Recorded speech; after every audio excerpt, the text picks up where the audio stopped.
Welcome to Armchair Expert, Experts on Expert. I'm Dan Rather, and I'm joined by Monista Mouse. Hi there. Hello there. Returning guest today, one of my favorites.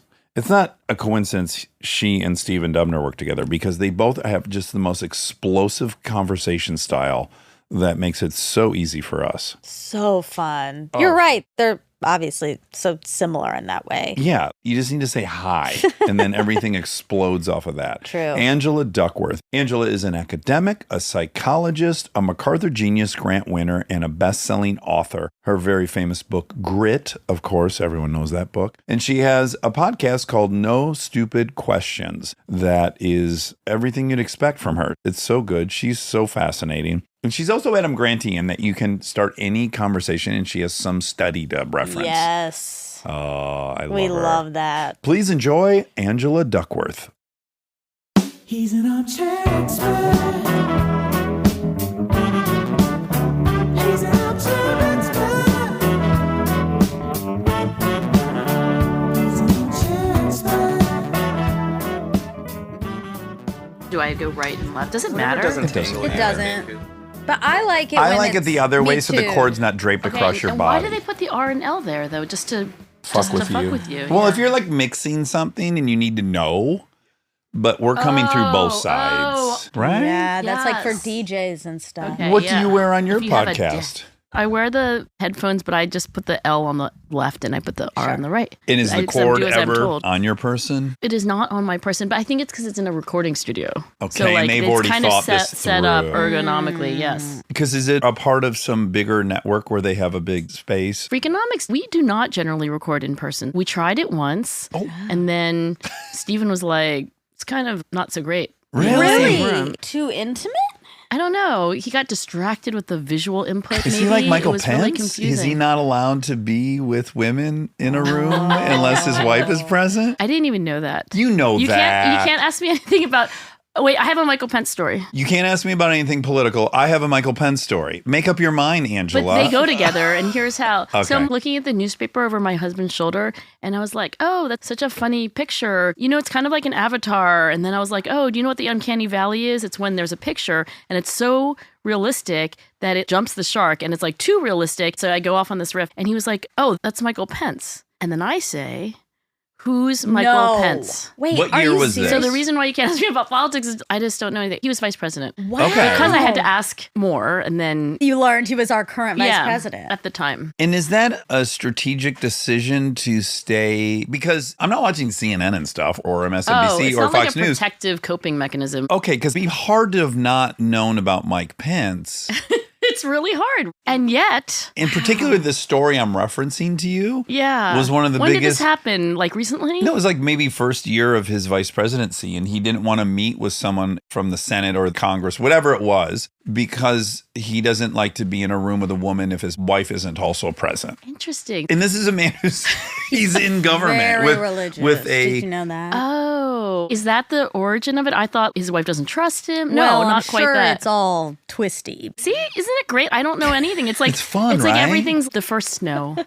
Did you know that Trump said grab him by the No. Pussy? Oh, Are you no, kidding? No, No. no, no, Angela. no. Okay, Now you you're know, lying. you know how there was this settlement that just happened? Yes. It was all news to me. I was like, wait, what? Oh my God. So it was all new. Okay, Grab him But by I'm the very happy pussy about it. was the biggest. that's the biggest thing sentence that's happened ever in the said last in 10 politics. years. Well, can you give me just the wiki? What's the Yeah, I prefer Monica does because obvious reasons. So this was during the 2016 election. A video came out of him on Billy Bush's show. Access Hollywood. Access Hollywood. They had been recording a segment. They were still mic'd. They were on a bus. There's not actual video footage of this conversation. You can just hear them in the bus talking. Okay, right, because the audio's on. And they Yes. don't know. It's already a good story. Exactly. Exactly. Privileged information. And he Yeah. says like locker room talk. He says this is locker. Or Well, no, he's that like- was after. he says like, when I come out of here, I might have to kiss that girl. Like there's someone there. There's a female there. Yeah. And this is Michael Pence talking? No, This is- Trump. Oh, this is Trump. This is Donald J. talking. Trump. Okay. And yeah. Already not a great topic for us in this show, but at any rate, Well, this is just relevant. Yeah, this is just me learning So, about the so world. it Yeah, just can't progresses. believe you It haven't progresses heard like this. If I see that girl out there, I don't know. I might just kiss her. Women love stars and power. You know, I just go up to him, grab him by the pussy. Okay, I And vaguely then he remember says this coming out something- during the election. It was during Exactly. the election. During the Yes, election. yes, yes, And yes, the yes. Democrats thought, well, this This says is the end. Right, yeah.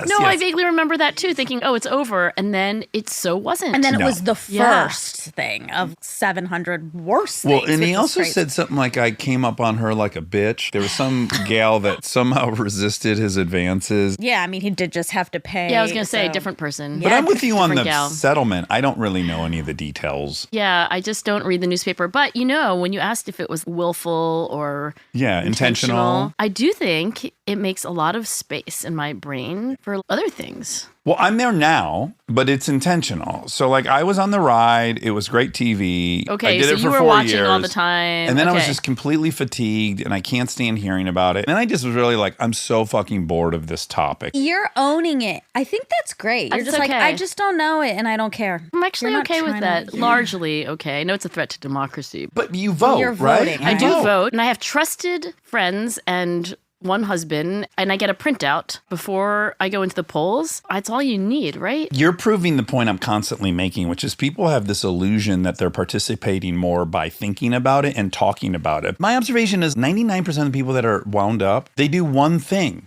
every 4 years. And they're not doing anything else because they could be doing other Yes, things. maybe, sure. right? Yeah. But maybe most of them are not. But all we do is vote once every 4 years. And I'm not even shaming anyone from that. All I'm saying is when you tell me it's socially irresponsible or a threat to the democracy that I'm not following all the twists and turns, I'm kind of like, let's compare records. As long as Yeah. I went and voted, I did the exact same amount of actionable things as you did. So shut the fuck up. I think I'm going to use that, maybe without the profanity, but I can use that as my own explanation if I get assaulted in this way. Surely in your long career, have you come across any kind of work about obscenities? Yes. I assume so. So are you comfortable? You know what I'm going to do? I'm going to take my Take shoes 'em off. off. I don't think my feet, they kind of touch They the don't have ground. to but like, touch. I'm going to do this. Yeah. I can I'm a tell little the way your squirmy, but that's hand okay. Yeah, was. yeah. It wasn't. That's really good. Have you ever heard of Y Combinator? No. Wait, you've never heard of Y Combinator? But if you now start we're talking about it, switching. perhaps Okay, it'll I know ring we a bell. are switching. Because it turned out you did hear Grab by the Pussy, so maybe the same thing Well, will I happen. have heard about Y Combinator. I don't think it falls into the same category. Well, you have heard about it. You've heard of Airbnb and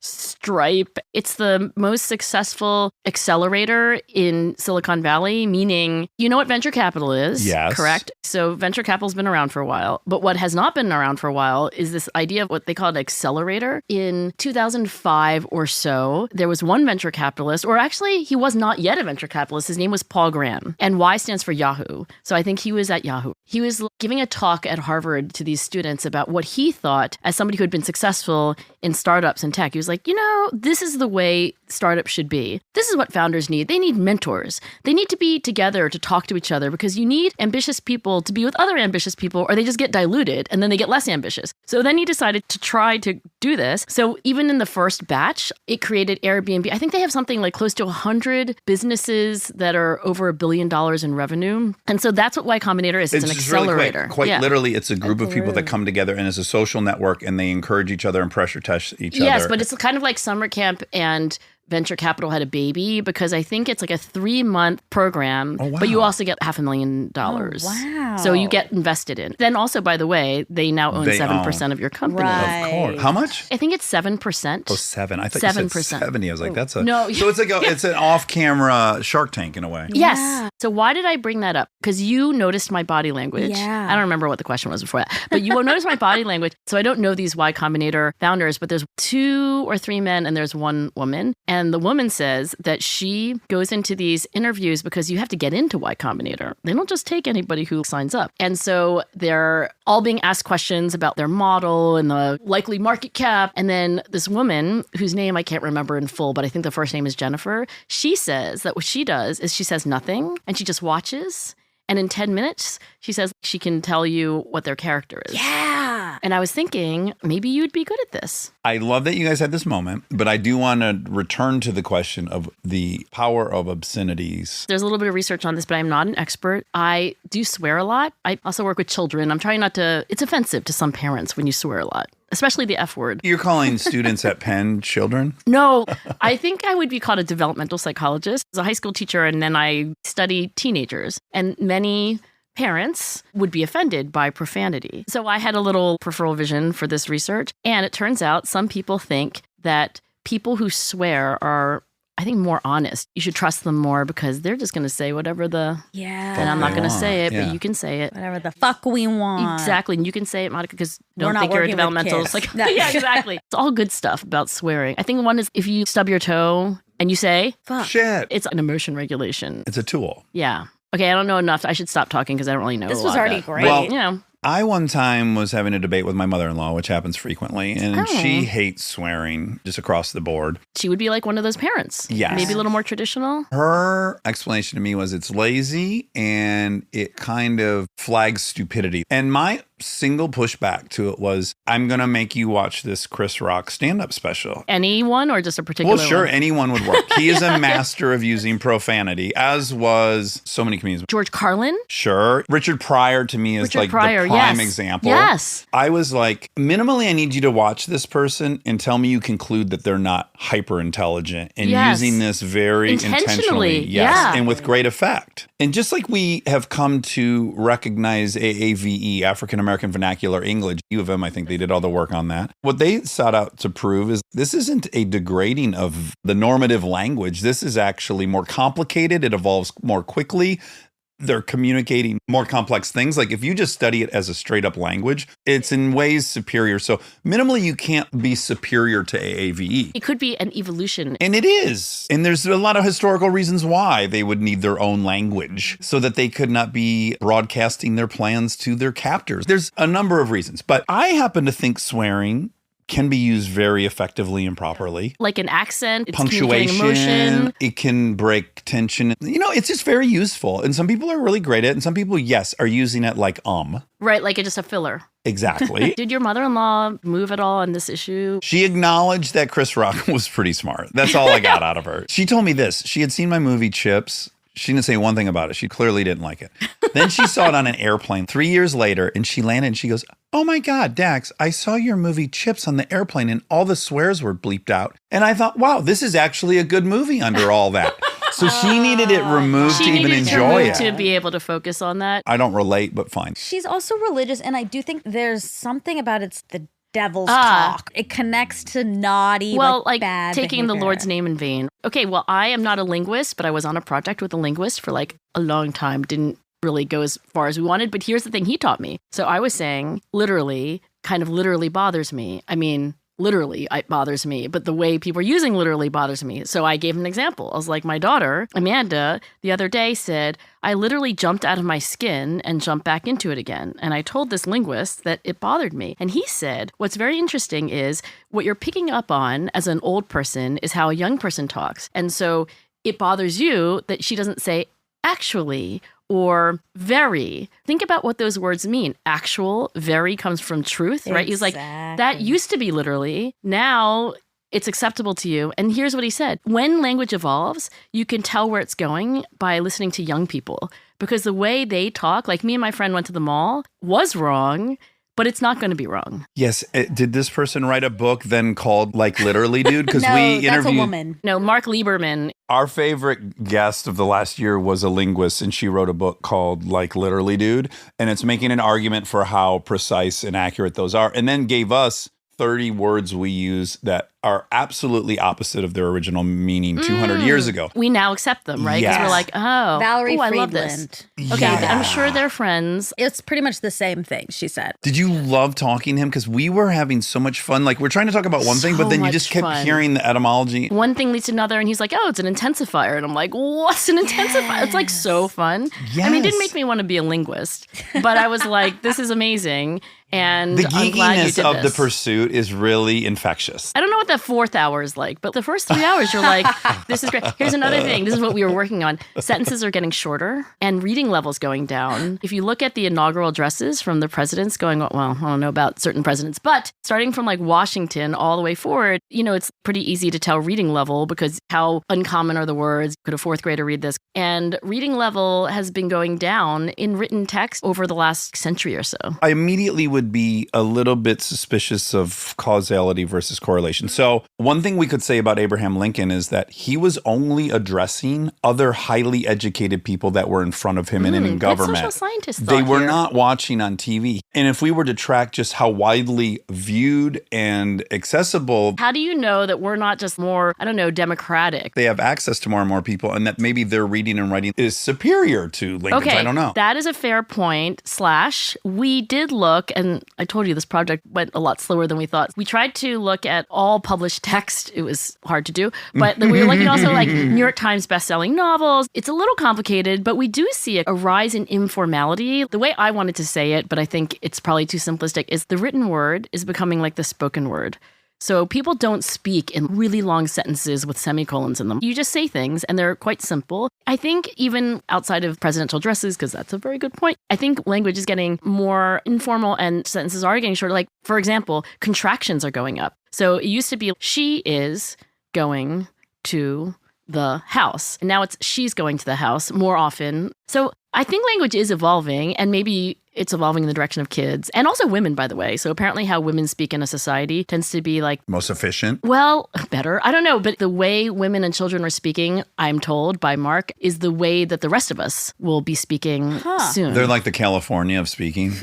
Yes. Is California the California of California? Yes. Yeah. Like that. Yeah. Well, the what happens here will it's like the happen. harbinger. There's a word for this, but I can't remember. Yeah. Harbinger. But also, I'm going to say this is because of email. Because we're all communicating And so texting. quickly all the time over text and email, and it's quick. No one's taking the time. You'd look Okay, ridiculous. but we went back to the beginning of the 20th century, and you still find this trend. I mean, I don't want to overplay it because it's not like every sentence is getting shorter, but I think people are writing more like Hemingway than they are like Faulkner. By the way, I think it's good. I think Less like coffee pretentious. and pizza are getting better, and maybe writing is getting better. I have another take. You also have to think about what life was like in 1930. So the only shared language that you even had access to was this paper that would arrive if you happened to somehow get your hands on a newspaper. Again, you cannot turn on the television and see how people are talking in New York or in St. Louis, right? So you have this very unified, very formal. Written by a certain class of people too, right? As opposed to email. I think we must be writing more than we used to, so right? much. 1,000%. And then you're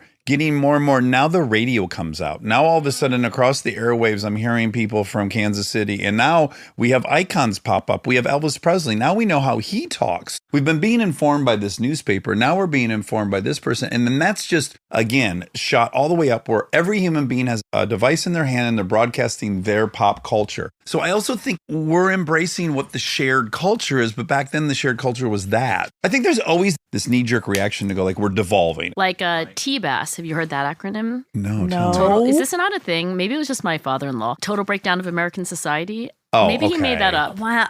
But I hear that term. every generation does say this. And actually, I will tell you as a psychologist that every generation, you know, people are always asking about the millennials. And now I guess they're asking, what's the generation after the millennials? Gen Z is before Gen Z. Gen next, Z. And yeah. I think there's one that's after them. Every generation thinks that there's like a seismic change in human nature because they look at the next gen and they're like, oh my God, total breakdown of American society or total breakdown of fill in the blank society. And really, a lot of it is they're just a different generation. They're also younger. So people's personalities change over the lifespan. And basically, there's this thing called the maturity principle. It is the following fact.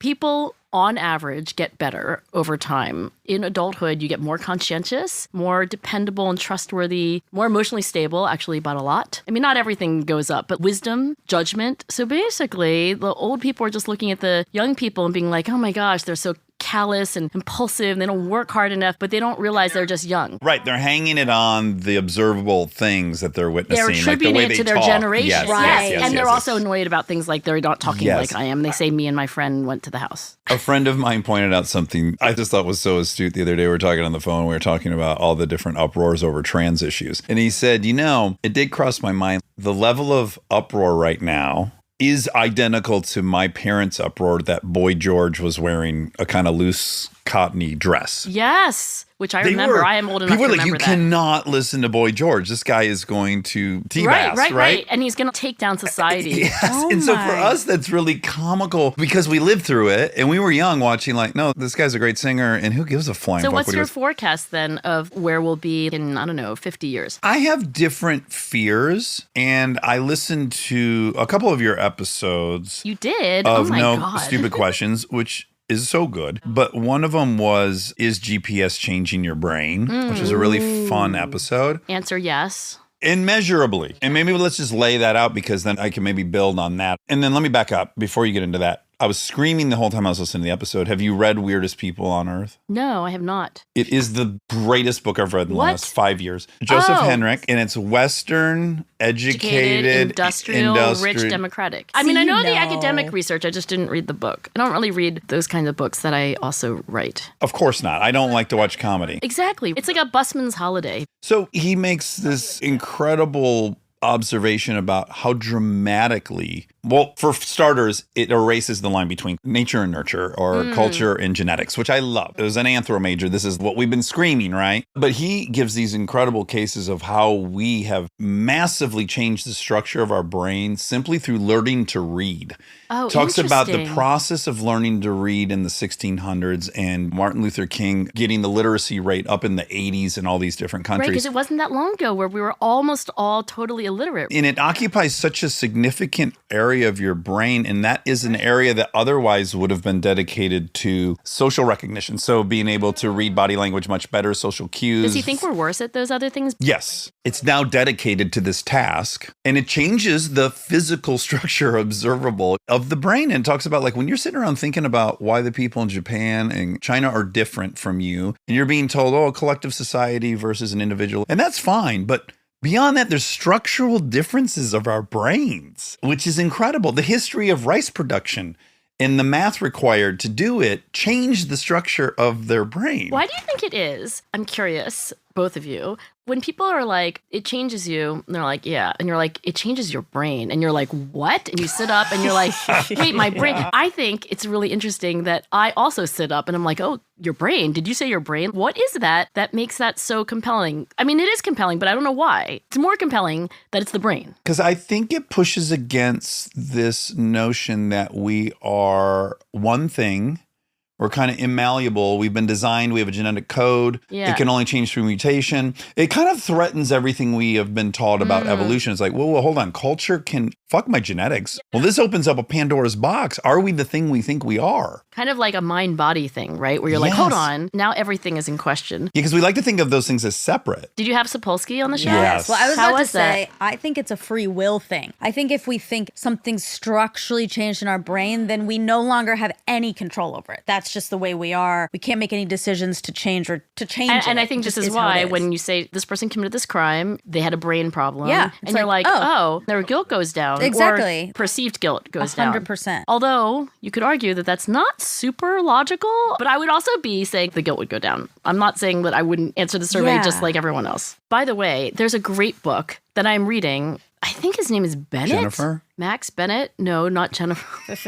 Jennifer Y Combinator. Oh yeah, I was like, oh gosh, Sorry, that I was a deep totally forgot. callback. That was like really fun. I'm like, I don't remember that part of the conversation at all. It's called A Brief History of Intelligence. Okay. And I don't know you very well, but I know you enough that you guys would love him. And it's like Sapiens for intelligence. Ooh. So the reason I bring this all up is that it'll make you understand how we can maybe try to think about the future. We can even have conversations about free will, which is kind of amazing. He basically begins with primordial sludge, and then he takes you all the way through. It's a very fast-moving book because, there's a lot of territory to cover. And it just makes you, I think, humble, too. You're like, okay, we are from fish, and the fish were from nematodes, and the nematodes were from single-celled organisms. I don't know whether there's free will or not. I think it's fun to debate. There was a hot minute where I was a philosophy, I was taking this, and I was just like, I'm just not going to figure this out. And I will say that I'm okay not knowing, but not caring that much. I have the exact It's okay same not to standpoint. know. I don't think we know, and I certainly don't think we know enough for him to write a book that says definitively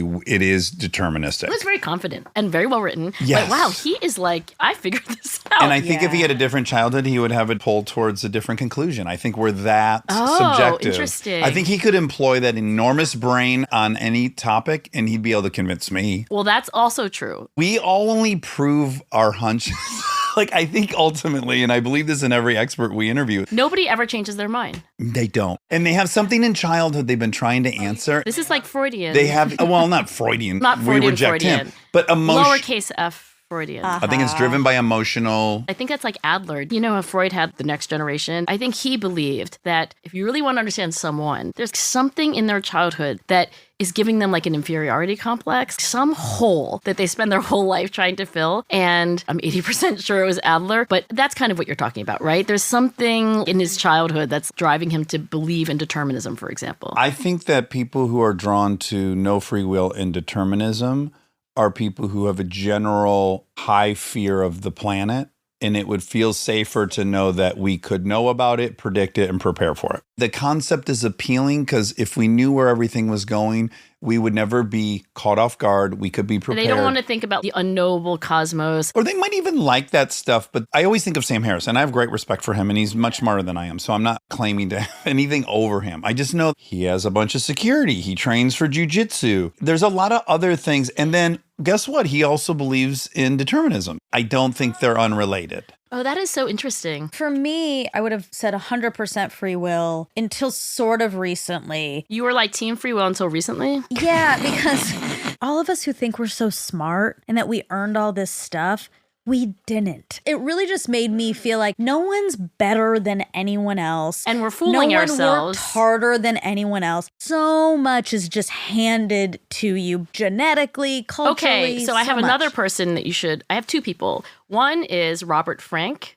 who wrote this book on how, especially if we are leading decent lives, we're successful. We own a bus. You have an incredible number of vehicles outside. That's right. I was That's right. a bit Scared. horrified to know that they were all yours. Say you have your own bus. You can create a narrative, which is you're a hard worker. Maybe you even have the humility to say it wasn't talent, it was grit. But you don't usually say, it was so random. I'm just this molecule. It could have been this other molecule. 100%. Right? So Robert Frank, I don't know what he is, but he's at Cornell. So he's a professor. And he believes that this is one of the problems of elites. That's also Sapolsky's take, which is like, you shouldn't be judgmental of people and you also shouldn't be proud of yourself. Yeah, you won a lottery. That I accept. But by the way, not to get too sticky, but people do work harder. But They do, but we could have the ability that's Exactly. innate that we didn't pick. they work harder, Right. but it's also easier for them to work harder. Exactly. Yes, they have some kind of biological motivation. I actually don't believe in free will. I just don't believe that I know very much. And I agree. You ask the question about anything. You're like, well, why do they work hard? Parents, Someone they modeled that have for the- them. Somebody Exactly. modeled for that. They Like could- when they're they ninth work hard, it pays generation. off. Exactly. Right? They got validation for it early. I just want to give you this other idea, except for he doesn't do podcasts, but he would so agree with you. You know who said exactly what you said a moment ago, more or less,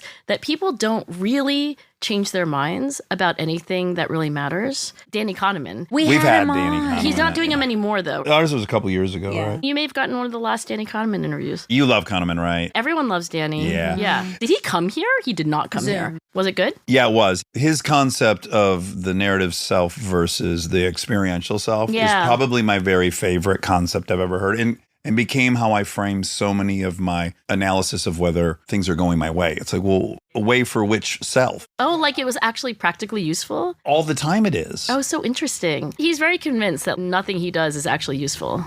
I was like, oh, you wrote this book, Thinking Fast and Slow. You must have written it to change people for the better. He said, I could have written a poem. It was an act of self-expression. And he was like, I don't think it changes anyone, but it changed you. Absolutely. And the concept was introduced to me by Sapiens, weirdly. He said, you could be wearing a device in the future and you're going to walk into a meeting and the device may blink and say, do not pitch a new idea in this meeting. Your blood sugar is this. The last time your cortisol levels were this. You said something you regretted. Keep your mouth shut in this meeting. It'll get that Probably pretty nuanced soon, and yeah. incredible. And he said, you're going to be setting goals for the device to keep you on track, but you have to ask yourself, goals for which self? So another Interesting. self might have conflicting and contrary goals that you're also servicing. So it's like, how do I want to spend my real life? Just achieving accolades. So Yeah. there's the experiential self. You might enjoy flipping through Instagram for 2 hours. And then at night, the narrative self says, well, that wasn't a great use of our day and the life we're trying to write about. So this I have thought about a lot because I would say that more than grit, I study self-control. I think I've published 15 articles on self-control for every article I've published on grit. Oh, wow. And I think all of self-control comes down to the multiple selves reality. So there is an Angela who wants to be here. Maybe there's an Angela who's a little jet-lagged and wants to take a nap right here on the couch. Have you ever seen the night guy, morning guy routine that Seinfeld does? Night guy wants to go out and party and have fun. Wakes up and he's like morning guy. And morning guy's hungover, he's tired, he's cranky, he doesn't want to go to work. And the idea is we are those selves. Now, one of them might come out at night, one of them may come out in the morning. And the problem with self-control is these multiple selves are not in agreement about what to do, when to go to bed, or what to eat, or what to say. The way philosophy has solved this, philosophy is really good at thinking about things. I don't think philosophy has a lot of practical advice, but I think the answer is supposed to be what you prefer upon reflection. So which Dax is the Dax that when you have a moment to consider all the Daxes or all the Monicas, which one do you prefer? And I think some philosophical thinkers would say, what Harry Frankfurt at Princeton would say, the higher level self is what you want to want. The lower level self or the lower order desires are what you merely want. And I think a lot of self-control is doing what you want to want upon reflection and not just what you want. And again, it goes back to Freud. This is superego id. Who Yes. are you servicing? Superego Exactly. or I think id? it's the same exact intuitions. And that's why measuring happiness, which is the original Kahneman task. Day reconstruction method. Yeah. Yeah, the like DRM. ask someone at any given moment in the day to write down how their day is going, but then ask them later that night how the day went. In little episodes, right? So it's Yeah. like you break down your whole day. And you might give it 7, then a 6 and 5. But then at the end of the day, you'll come up with a number for the overall day. And that's weirdly what gets cemented in your mind and what But is not the constructing your experienced identity. self. And then we do also, some would argue, like irrational things. So one of the early and famous day reconstruction method studies that Kahneman did, he found that people are really unhappy commuting.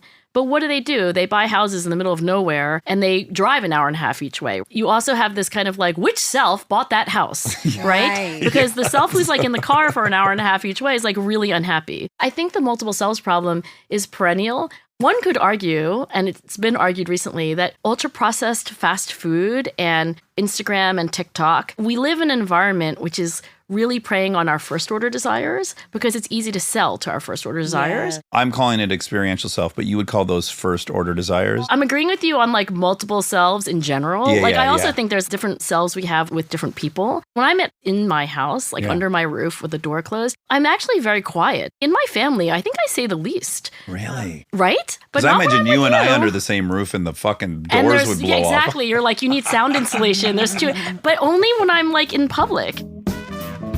Stay tuned for more Armchair Expert, if you dare.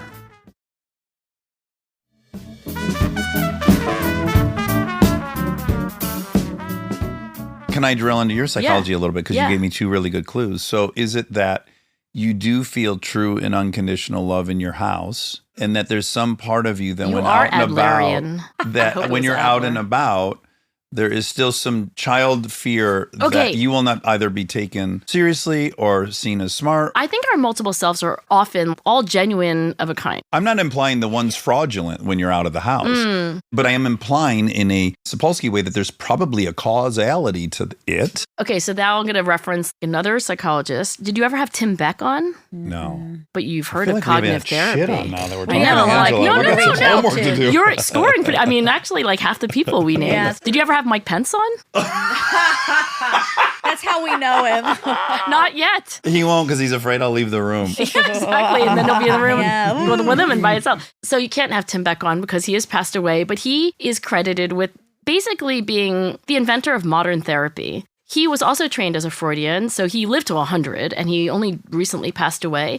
But when he was a young psychiatrist, like everyone, he was Freudian because they all were. So he's trying to treat these patients who are depressed or anxious, and it's not working. You know, he's talking about their childhoods and their dreams. And he was also very scientific, which like not a lot of psychoanalysts of the time were super science-y. I'll get in a lot of trouble for saying that, but I think it's roughly true. So he goes back and he thinks to himself, why are people depressed? Why are they anxious? Talking about their childhoods is not helping a lot. And what he determined was that your feelings are driven by your thoughts. That's actually the basis of therapy, is that how you feel. I'm sad. I don't want to get out of bed. I'm scared. I don't want to go into that interview. It feels like a feeling, and it is a feeling, but before that, there's a thought. Anyway, that is the Yeah. basis of modern psychotherapy. He created CBT. So Tim Beck, towards the end of his life, was writing his magnum opus, which he never got to finish. I know, right? And I don't know if it'll ever be published. He didn't finish it. So he lived down the street from me just by chance, literally in these condo buildings that were 4 blocks away. And so I was not his best friend and I wasn't his student, but he lived so close and he was into grit. He's very gritty, loved achievement. So anyway, here's what he would say about these multiple selves, because he talked about them as modes. He was like, what mode are you in? He thought we have all these modes in large part because if you did not have modes, you would be the same person in every situation, and that would not be good. Right. You'd be equally talkative, equally dominant, and that's not good. So we have to have modes. So I asked him about multiple personality disorder, which he reminded me is not called that anymore. It's called dissociative identity. But anyway, I was asking about that. I'm like, the thing that was formerly known as, I was like, what we're talking about. And he was like, in that case, you're fully separated from those other selves. Like one self literally doesn't know, literally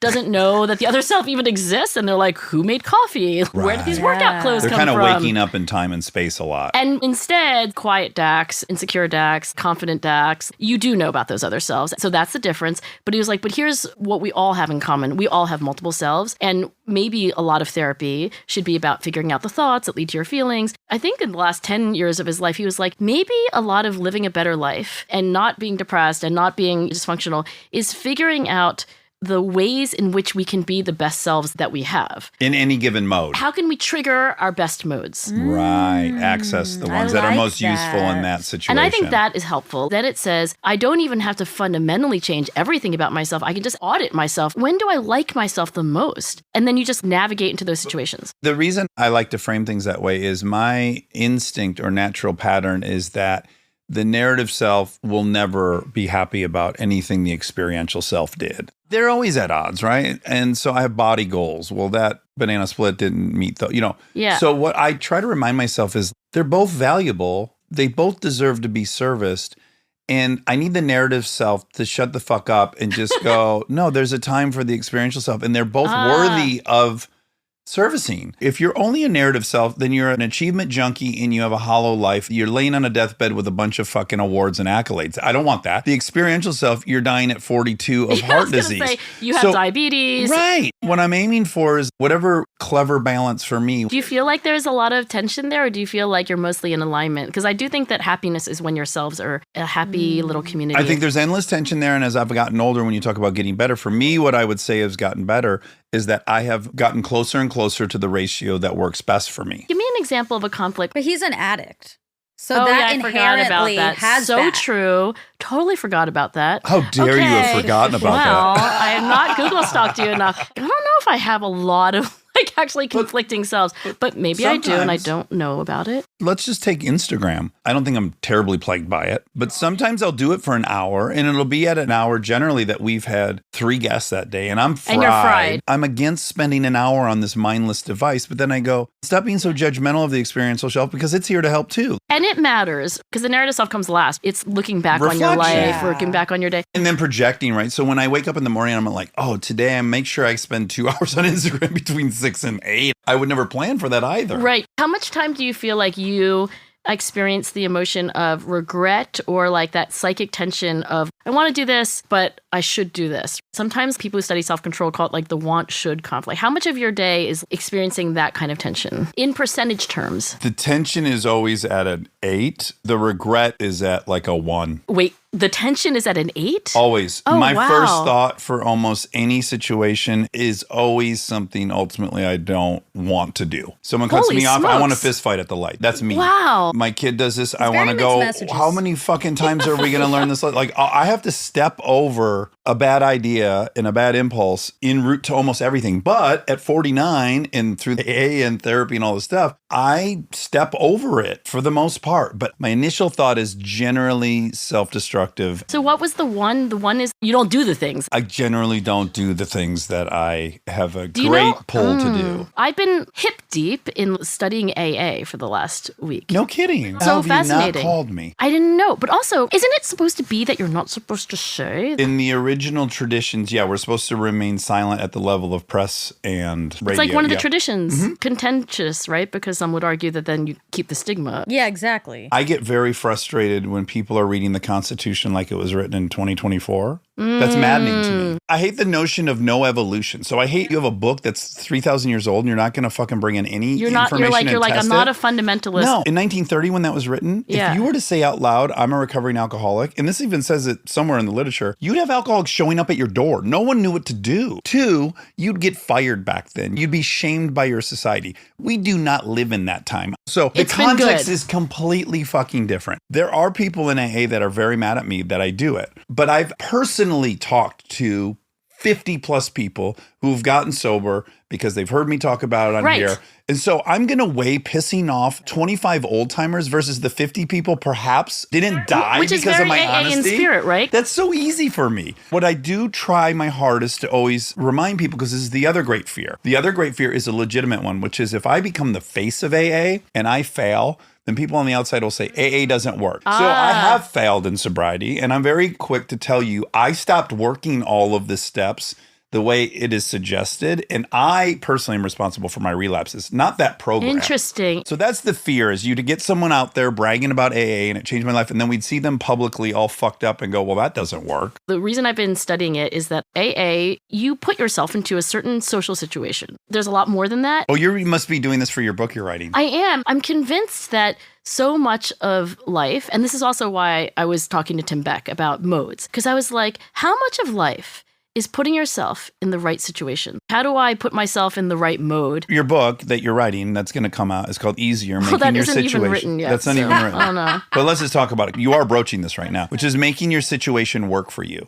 Correct. Possibly, unless I find a better title. Go on. Yeah. Okay, but currently, working title. I cut you off. Finish what you were saying then. No. I think this is exactly right. And by the way, I'm going to write this book because I don't quit things that I care about. But if it's not good, I'm not going to publish it. But anyway, I am writing the book. And so the reason I was interested in AA, and I went back and I read the things that you already know, like the origin story of AA and Bill W. meeting Dr. Insane, Bob, by the way. which is totally insane. It's one of the most bonkers stories ever. And they lifted it off of this weird church sect that was in Ohio. The Oxford group? Yes. Totally bizarre. Bizarre. I don't know what Sapolsky would say about it, but it's like, wow, what a random path-dependent set of events. And as you probably know, it is, I think, not only arguably the most popular, but the most effective approach to addiction. You know, you can't do a cost-benefit analysis because it doesn't cost anything. How on earth has this organization existed for 90 years with great success without any leaders, without any money, without any bank account, without any elders? And by design without those things, right? Because they said, like, we're not going to have professionals, we're not going to have a hierarchy. They don't take donations over $5,000, I think. They refuse to have a position on anything political. They have the no policy As policy, a model, which is kind of brilliant. Really, there's parts of it that I can't believe haven't been grafted onto other organizations. I think Bill W. and also maybe Dr. Bob, the co-founders, they were geniuses. It's a little bit like the Constitution. As a psychologist, I read the 12 steps and I read the 12 traditions. And I'm not an organizational psychologist, but I do teach at Wharton. And I'm like, holy shit. See? Yeah, you did it. Yeah, I'll say Students other are things dropping too. out by Yeah, this. left and right. Parents are fainting. They were so genius. How many universities wish they had a no policy? Yeah, It's if all genius. these places had been run like AA, Yeah. they wouldn't be in any Plus, hot they would have water. less They go overhead. to Congress and they go, I don't have a position on this. They're like, I'm Listen, sorry. End the conversation. Yeah, But you exactly. can't have that at school. There's going to be hierarchy at school. There are limits, right? Yeah. But it's kind of Yeah, amazing we're not going what's full been libertarian on this. Let's back up. I would say almost any organization we looked at in its premise isn't inherently wrong. I mean, there are the Nazi Party, but mostly what you see go wrong in every organization is the leadership. Oh, you mean the individuals, The right? individuals like the people. in charge of institutions and ideas, they're almost always what's broken about the thing. It's not like the Catholic Church in and of itself is in any way nefarious or bad, but we have seen popes in the 13th century letting people buy their way into heaven by bestowing sins onto poor people. Right. Like, what? That's leadership. Okay, but maybe, and I know the founding fathers were not perfect, but there is a lot of genius. And I would say the same thing about Alcoholics Anonymous. And maybe, even though you could argue that what you said was exactly right, they anticipated screw up people. They were like, how do we create an institution, whether it be the United States or Alcoholics Anonymous, which is going to be, I don't want to say people proof, but the founding fathers were great psychologists. And I think Bill W. and Dr. Bob were brilliant psychologists. Yeah, I don't know if they fell into it or they were that master. I don't know. Why do you think it works? Because this is a matter of great debate among scholars. I can tell you why it worked for me. I think what is insurmountable for a lot of people is to sit down and have a conversation where someone's going to tell them what's wrong with them. And I think that the mechanics of the program are you're hearing about your problem, but not from your mouth. It's not about you. It's not individual. It's not aimed at you. Your self-defenses, your sense of identity, none of it's going up. You are privy to hearing all of your exact problems come out of the mouths of other people, and you're able to objectively think about their problems and the solutions they've employed, and you're not all wound up in it. So like we know what spatial distance is. You're sitting across the room and if you were like twice as far away. So this is psychological distance. So the catchphrase is not me, not here, not real, not now. And those are 4 ways that you can put psychological distance. So like not me, somebody else is standing up. It's their bad day, time. If you think about things like pretend, and I think Jeff Bezos famously does this, when he's trying to make a decision, he thinks about what it'll be like to think back when he's 80 or something like that. I have wondered why therapy works. And I told you that I'm writing this book and I'm telling you that I'm gritty and I'm going to finish it. The reason is that I had a sabbatical and I was supposed to write the book and I didn't.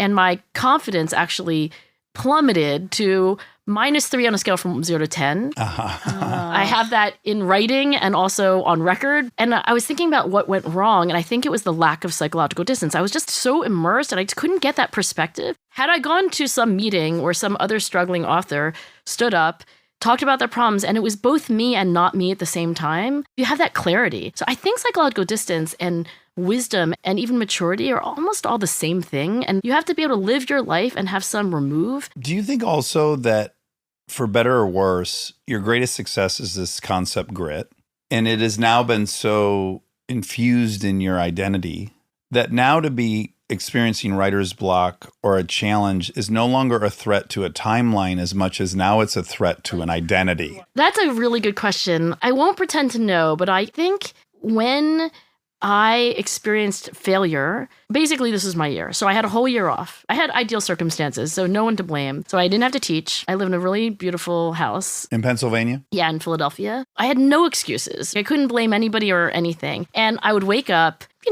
dawn, sometimes earlier, and I would just work my ass off. I read hundreds of articles. I had multiple Google Docs. I would go to bed at midnight and I would wake up and do it again 7 days a week. And after several months of this, and false starts and wrong turns, but then I realized it was a cluster. I was like, this is terrible. I don't know whether it's like more identity threatening because I'm known for studying grit, but I will say that I told my husband I was going to retire. I was like, I think I should not be a professional anymore. I know this of any feeling kind. well. Isn't it so interesting? Yeah. The reward's not worth the risk. Well, I felt like I couldn't do it. There was nothing to offer. You didn't have Yeah, anything I felt else like to I didn't offer. have anything you didn't have to the offer. fuel in the tank that once drove you to do that thing. No, and No. it's not even just that I felt burnt out. I was just like, I don't feel like I can do anything that's useful. So my tricky thing has been like, I'm so driven by success and so driven by all the measures of that once that was accomplished, I'm quite fearful that there'll be no motivation left. What happened in real life? How did it go? Well, what happened in real life is we had a particular interview that was incredibly emotional and connected and very, very special. And I went, oh, no, that's the goal. I don't think it's possible, but the fact that I did it once makes me want to do that with every single person I talk to. Like, that is now the goal. So you never have to worry about, what will happen if I'm done, because you'll never be done. I was measuring like, okay, we were both doing it. This show would be a success if it generated this amount of money. Okay, if we got Obama. Well, we didn't start if like we that. got Letterman. It's almost just getting back to the original thoughts. You which guys is like, kinda get- this is just so fun. And Like, it's I so wanna nice have to a connect. moment. Exactly. I just want a moment. Then it became then you about went success. Because it was happening. Exactly. So then it became And probably about a lot of other chasing people more. cared about that. Yeah, and Of then course. once you have it, you can't lose it, right? Then that's the loss horrifying. bias. Do you think this protects you? Does that help you not have a -3 because it's so intrinsic? It has helped. It has certainly not solved. So the fact that there are two of you have built-in psychological distance, right? Did that make it possible for you not to get completely consumed because you had another person? What do you think, Monica? The thing is, we're going through the exact same experience at the exact same time. Matt Damon's kissing her on the forehead. Well, that's a crazy Really? thing. Yes. Oh was the my best God. thing Is he tall?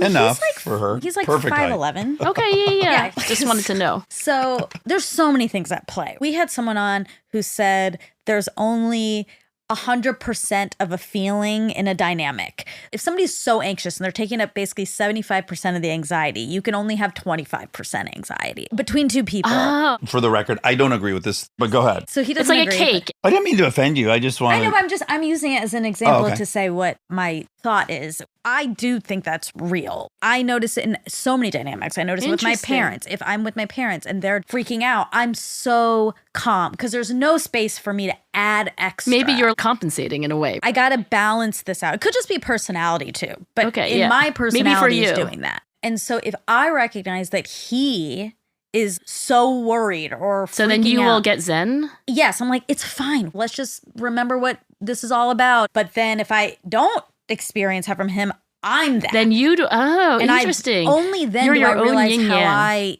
really feel. Only in the process of that. Yeah. So you clearly have a perspective on this whole childhood thing. If you really want to understand somebody's motives and maybe even what's intrinsically motivating to them, you have to go back. You said it, not me. That there's something in, for example, Sapolsky's background that would make him want to believe. why that would be more soothing for him. I'm sure you've covered this territory, but have you figured out your own? What is it for you then? Oh, so Yeah, much. yeah. That's all we talk about. That's all we Oh, talk you're about, like, personal, yeah. well, just give me the one-liner then. Like, For me, approval from White people. White people. from white basically. people. Did you grow up in like an all-white? Georgia, suburbs of Atlanta, but very white. And I needed to be them to be safe. I couldn't be them. So it was just assimilating to So the nth degree. This is perfect for you. You can get I've approved gotten by approval a from the extremely tall white man. guy. That's yeah, the right. best you can do. Yeah, yeah. You've reached the apogee. Okay, wait. And then what's the one-liner for you? What's the hole you're trying to fill then? It's not dissimilar. It's rooted in a feeling of no safety. So, divorced mom, a bunch of stepdads, a lot of violence, men dominating me all the time. So, I need to get in a position where I cannot be outfoxed intellectually. I cannot be outfoxed financially. I cannot be outfoxed physically. I got to be the toughest, smartest motherfucker in the room, or I'm going to get dominated. Someone will smell that and they'll immediately exploit that. So, in every avenue of maleness I can pursue, Yeah. I did. An insatiable drive to let everyone know I cannot be taken advantage of. You know, this whole view is not super popular right now I in know. like therapy. And I wanted to talk about this Yeah, my because therapist doesn't like it. The one philosophical thing that I wanted to say overarching, and I care more about it than determinism versus self-will, that was my other big pushback against him. I think my biggest complaint about all intellectual endeavors is the false dichotomies and the binary positioning. So you're either determinist or you're or free will. nature or nurture. And then now I'm bringing it back to your book. So Yeah. also I listened to a great episode about can we learn to debate in an effective way? The actual title of the I was gonna say, episode like, I is never- Can We Disagree Better? And in this, you tell this great story of having written Grit and having a grad student basically write an op-ed saying that Grit is full of shit. This student pointed out a lot of great stuff. And I think you came to feel that way as well, which is you were looking only at the individual and what the individuals do. And the sociologist is going, are you fucking nuts? Like, Where'd they grow hello? up? What are the parents? What's the Structures. socioeconomic? What's the system they're in? Opportunity. Yes. And race. so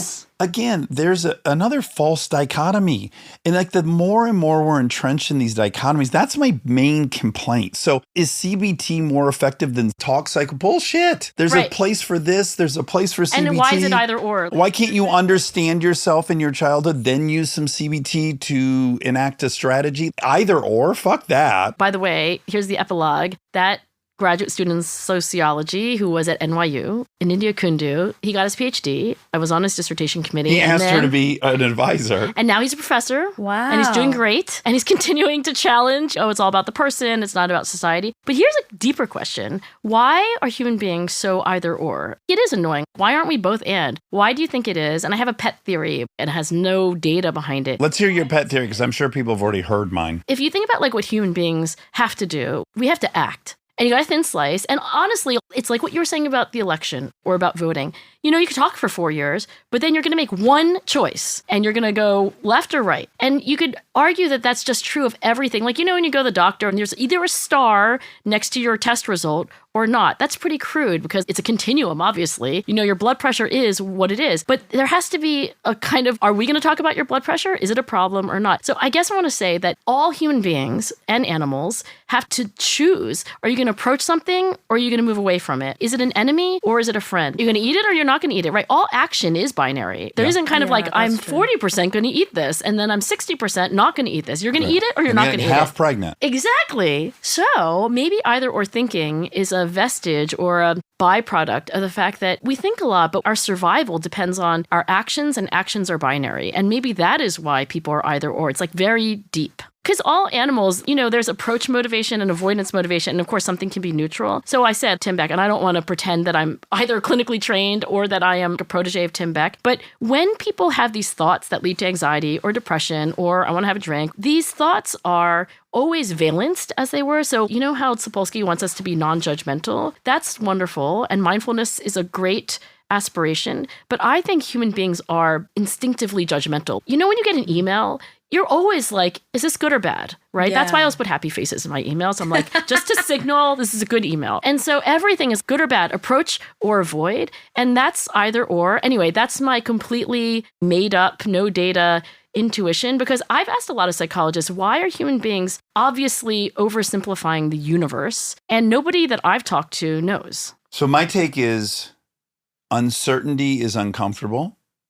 And you're right. We've been rewarded evolutionarily by inaction's generally the worst action, which of course also isn't true. So inaction is often the best. There's a fight, flight, or freeze sometimes. Yeah. Submit, posture, flight. Okay. There's 4 categories. And we are most fawn often. Oh, fawn. Oh, I'd be good at that one. You probably use it. I probably do. Yeah, but it turns out that like 90% of conflicts in the animal kingdom are actually resolved with submit. But uncertainty gives us a lot of anxiety. And so anytime you're saying, well, there'll be one time where this approach works and then a different time, now we have to delineate which approach should we use. Nuance is uncertain. I actually buy your argument, full stop, that uncertainty for almost all of us creates anxiety. Yes. But then the Unless question you're in the is bedroom why? or But something. why? Well, yeah. Or like if you're unwrapping a gift. But then that's novelty. Well, yeah, it's And uncertainty, dopamine. but it's uncertainty. But why do you think uncertainty is so uncomfortable? Back to now your point, this is where ours work beautifully, is that in uncertainty will become inaction because we don't know which way to run or we don't know if we should run or so you think we have a submit. survival instinct for certainty? The worst thing would be to not make any decision, whether it's posture, submit, run, fight, flight, fawn. Do you think that human brains and civilization will evolve such that 20 years from now, everyone's hanging out with all these like nuanced distinctions and semicolons in their sentences? Do you think that we'll stop being like, I mean, A little bit of it is exhausting. And I see the appeal of a black and white world. And I see why some politicians who make it very simple, it's comforting whether it's right or wrong. Like, I don't even know that some people think it's right as much as like, it's just comforting that it's been solved. It's settled. Let's go. I think it's community based. We're social animals, so we have to be in a community. So we can't just be like nebulous. It's 25% this and 25% this, and I see everyone's point. No, you have to pick, or else you get kicked out of that tribe. I think it's about belonging to a group. So do you believe that's what's going on politically in this country? Yes, that like everyone's like, you got to 100%. pick sides. And now when the sides go farther apart, You're stuck. We're all along for the ride. And I think increasingly you're hearing, I want to get off this ride. This isn't the ride I got on. because they're going farther. Yes, they just forced to be moving in opposite directions. I feel like I'm a left of center moderate. I'm a centrist. And I think a lot lot are, and there's no voice for it. Could we make a third party? That I doesn't know. usually happen, right, in a It's the two-party system? majority. It is. Do you think the majority is moderate? 100%. I Is think that there's like a lot probably of it's known, statistics right? that- Okay, I Yes. was going to say there's probably These are statistics. just fringe, but they're loud. They're the only voices you hear. Stay tuned for more Armchair Expert, if you dare.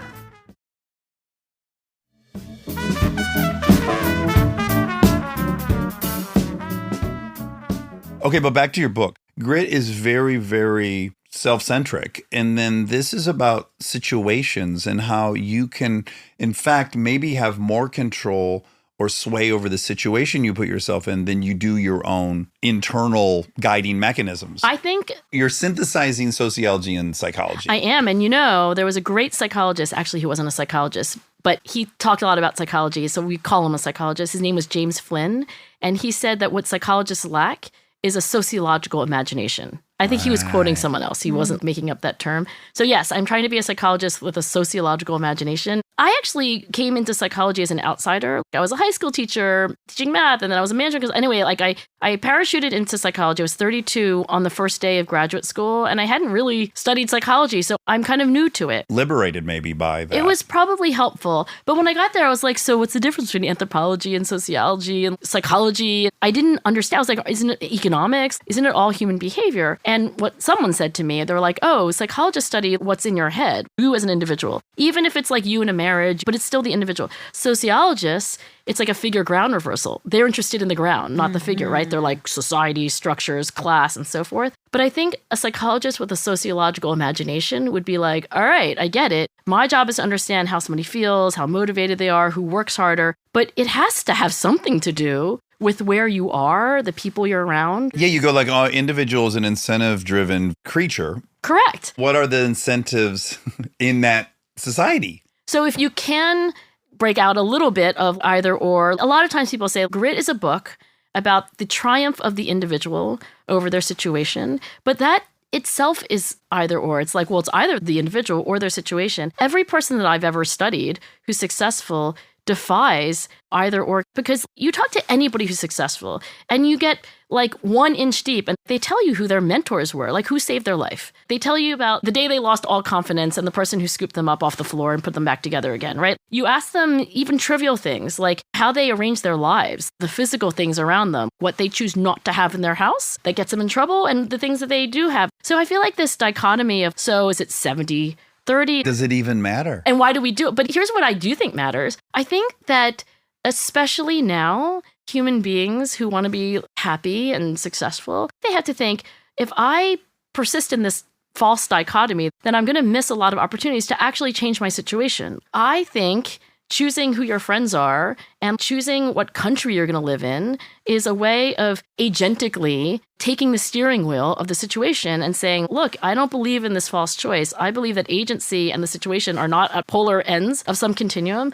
I think a lot of agency is changing my situation. So that's the practical thing I'm concerned with. I immediately think of David Sedaris, and I will not do it justice how he said it, but I was saying how I imagine this one story he had written about a young gay boy who was in love with him in France, how helpful that would have been to a young... And I was expecting him maybe to meet me and get emotional about the notion of that poor gay boy in the small town suffering. And he was just so, he goes, well, they should fucking move like I did. Go to the place where you're at. He was just so black and white, like, fuck trying to get that town to catch up with him. I don't even feel bad for him. Tell him to get the fuck out of there and go to New York. That's what I did. And I'm like, well, that's kind of refreshing. And he moved, right? And doesn't he live in like the United Kingdom or something like that? He lives all over the place. He's got a place in Normandy. He's got a place in England, and he's in New York City. But you know what? Thinking like an immigrant, which are your parents immigrants, Monica? Okay, right. My mom sailed across the, I guess, Pacific Ocean. Yeah. I already learned you're bad at geography from the it's GPS. It's a challenge for me. I know.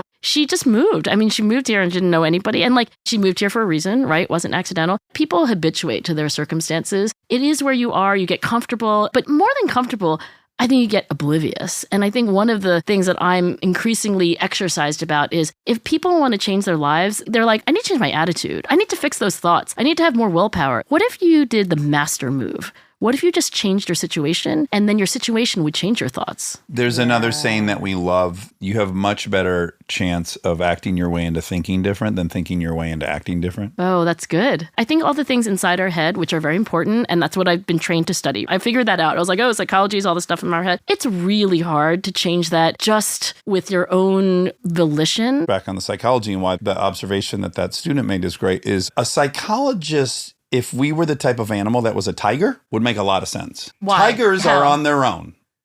They are not social. Lions are social. They're in a pride. So any social animal will have a social hierarchy. Any animal that is a social animal will be obsessed with status. Right. Status equals access alpha, to food and reproduction and reproduction. everything we would want. We are the fucking most social animal to ever exist. So to think that we will somehow not have all of the other characteristics like the that tribalism, a etc. troop of baboons and chimps have is insane. So we are first social, Yes. then a primate. because that is our evolutionary heritage. And that's where I would say that sociologist has a pretty good argument, which is way before we're in your head, the thing around you put all that in your head. Okay, but I also think sociologists should have a psychological imagination. And I was raised by immigrant parents who absolutely taught me just be better. There was not a day in our entire childhood lives that they talked about racism. So this is probably a conclusion that I want to leap to, which is, yeah, but what can we do about it? So I feel like the conclusion I always want to get to is something agentic. I kind of don't want to land on society is unjust and here are all the structures. It's uncomfortable. It's a victim-y position. It's we not run the way I was society, raised. Though. Humans do. So it's all connected. So once you learn that society is like this, then let's have agency as humans to change the structures. Yeah, and I think if you have a little success in changing your own little life in even a little way, honestly, I think that will make people more motivated to feel like collectively we have some agency. Again, that could be Pollyanna. It's probably what I want to believe. I want all of this to be just, and I want everyone to have complete equal access to all the measures of power and all the attainment of status. But what I get frustrated with when I'm watching Instagram and there's people getting mad that someone's main character energy, anytime we try to map on Marxism. Is that a thing, main character energy? Any kind of Marxist thing, I'm like, let me just say, this is the biggest waste of time in the world. That everyone will have equal status you're like, we are primates. Yeah, we will always have status. Now, there'll always be some kind of inequality in a sense, right? Minds together and think, what are the status markers we all feel good about? But the notion that everyone's going to be equal and have equal How do you status feel about is meritocracy? preposterous. Well, we just had the meritocracy delusion Sandel? author on. Meritocracy trap. Meritocracy trap. Is that Michael Sandel? There's several books on the meritocracy fallacy, Yeah. the myth. How do you guys feel about it? I'm kind of pro-merit, I have to say. You know, excellence is what I study and kind of like it, but I guess it's got problems. So it was almost tied with determinism. It's just a concept I don't even want to entertain because my story about myself is I come from a dirt road with poor people and dyslexia and addiction. And I graduated from UCLA and I made it. Right. So I don't want to hear that meritocracy, right? Like, no, it doesn't no, work with what no. I'm proud of myself about. Yeah. But when the statistics are put in front of you, that this elite college graduates have children who are elite college graduates and they achieve elite jobs, that they work 75 hours a week, and that collectively, even the high status people are suffering more. When you look at all that, you go, yeah, it has not worked out the way we intended. Right. Again, that's not to say that I think we shouldn't have a merit-based Maybe society. I'm like, but when you talk to people who are authors of such books, are they against merit? They're not against merit. I think they're just like, how are we measuring that? What is it? Well, merit is skill. His exact point of view was merit isn't actually equally accessible. Which I would agree with. And so the outcomes... Oh, the unintended consequences of a society that metes out rewards it's and the punishments. Monopoly game. It's like it took off. It was pure in You mean when you in a land on concept. Boardwalk first? Exactly. Or Marvin Gardens. That was another good one. Do you remember that? No, but so much of it is, you're like, oh, this person's just good at it. A sport, right? Is just so black and white. They're good at it. They're not good at it. Like it's pure. Feels pure. It's not pure because so much of it is how much money did your family have to get you into lessons at this age? I completely agree with that. I hope we can have that conversation and not... Look, I had 2 daughters. They went to the Philadelphia public schools. Immediately, my husband and I were like, so with all this privilege that we have, we are going to have to supplement what they're getting. Let's take French class, for example. I am not fluent in French, but I spoke well enough to know that they were not learning to speak French very well. So I was like, how about if they have a tutor who comes over on Saturday and speaks French with them for 45 minutes each? And by the way, that early advantage, it was like the Matthew effect, the rich get richer. I was like, oh, okay. So suddenly my daughters, for no reason of giftedness, they're winning like the French prize, Of course. right? Now, really quick, is that truly a meritocracy? Exactly. So Yeah. that's a problem. That's not fair. That's what he's pointing out, and I think that's that's what's very fair. And I would agree with that. I mean, this is what I hope doesn't get thrown out with the bathwater. I just think that excellence is a thing. I think we just have to reckon with some people are going to be better at tennis. How they get there, but can we at least say that some people are better at tennis? Because they I'm are. going to go beyond that. You can say whatever you want. We can agree to whatever we want. We will always be attracted to excellence. What about your daughters? So they're younger than mine because they're younger than 22 and 20. 9 and 10. I'm not saying this because I'm all up in arms, but is it all like everybody gets a participant trophy? Like, do they understand hierarchy of skills skill and so forth? They do. I know that whole thing of participant, but whatever. I'm not on a high horse about it. It's like not It's not bothering me, even actually. really a thing anymore. When my brother's kids were, they're probably his age. It was like he was appalled that they were getting participation trophies. Yeah, and 8th place ribbon. That moral panic passed. Oh, it We're just has. not in that particular Oh, moral panic. I didn't know that. Okay, good. And I say this not feeling higher or more evolved than anyone else. I'm not playing that game. I don't give a fuck if they're top of their class. I Interesting. don't care if they're really good at it. It's a charter school with half haves and half have nots. They go to charter school. Yeah, and it's Awesome. predominantly first generation Asian kids. You think my white kids are going to fucking compete with these first generation Asian? That's the Good luck. fantasy. Monica and I are I'm not like, even- good luck. Yeah, no, I'm not even going to try that. What I But- care about is that They're not when my even half. daughter wanted to climb this pole in her backyard, she did it for an hour and a half until she could touch the ceiling. That's all I give a fuck about. I don't care about whether they learn French or get into this school. I care that when there is something they actually want, they pursue strive. it until they're exhausted. That has been established, and I don't have any fears. I think that's amazing. And I wish every single parent could do that, but they can't. Your They kids are hit the genetic lottery. privileged, not just genetics. They're going to be Privileged. financially fine for the rest of their life if they need. They're okay. If you grow up in a family with 2 middle-class parents, they might be like, you better fucking get straight A's and you got to go to a college where Right. you'll get hired And it for does something. 'Cause matter. I can't take care of you for the rest of your life. These are just realities. That's the reality about on planet different- Earth. Yeah. I totally agree, but I will argue that's also bullshit. So I didn't get good grades in high school. I barely graduated. I won all the prizes. So I also disagree that route. Is the only route. Yeah. In fact, everyone I work with is also a piece of shit that figured it out. Is there a pattern, by the way? In Hollywood, probably. Interesting. But it's like, Hollywood but is my 0.001% of the, I mean, it's so tiny. All we of have these- to acknowledge It's that. true. half of these tech billionaires, they dropped out. We have enough evidence Well, first now. they got in before they dropped out. Just saying. That's Sure. so true. Dropping out of Stanford. But, by the way, now that we've both had kids in school for a while, it's not like they learn that much. I'll get in a lot of trouble for saying that, but it's not like they learn that much, right, in To school? me, I was like, I didn't learn until I was dying to learn it. I barely graduated high school. I was never going to go to college. I was going to live in my car and be on the road for the rest of my life. I then all of a sudden got insatiable back to the thing. I was getting bested in arguments with dudes I didn't think were smarter than me, and I was embarrassed. And I'm like, I got to learn how this world works. Was that before you went to UCLA? How'd you get into Yes. UCLA? I went to Santa Monica Community College. I went to West LA Community College so I could pass Spanish. I cobbled together this associates, and then I got into UCLA because I did do very well in community college, and then I went there.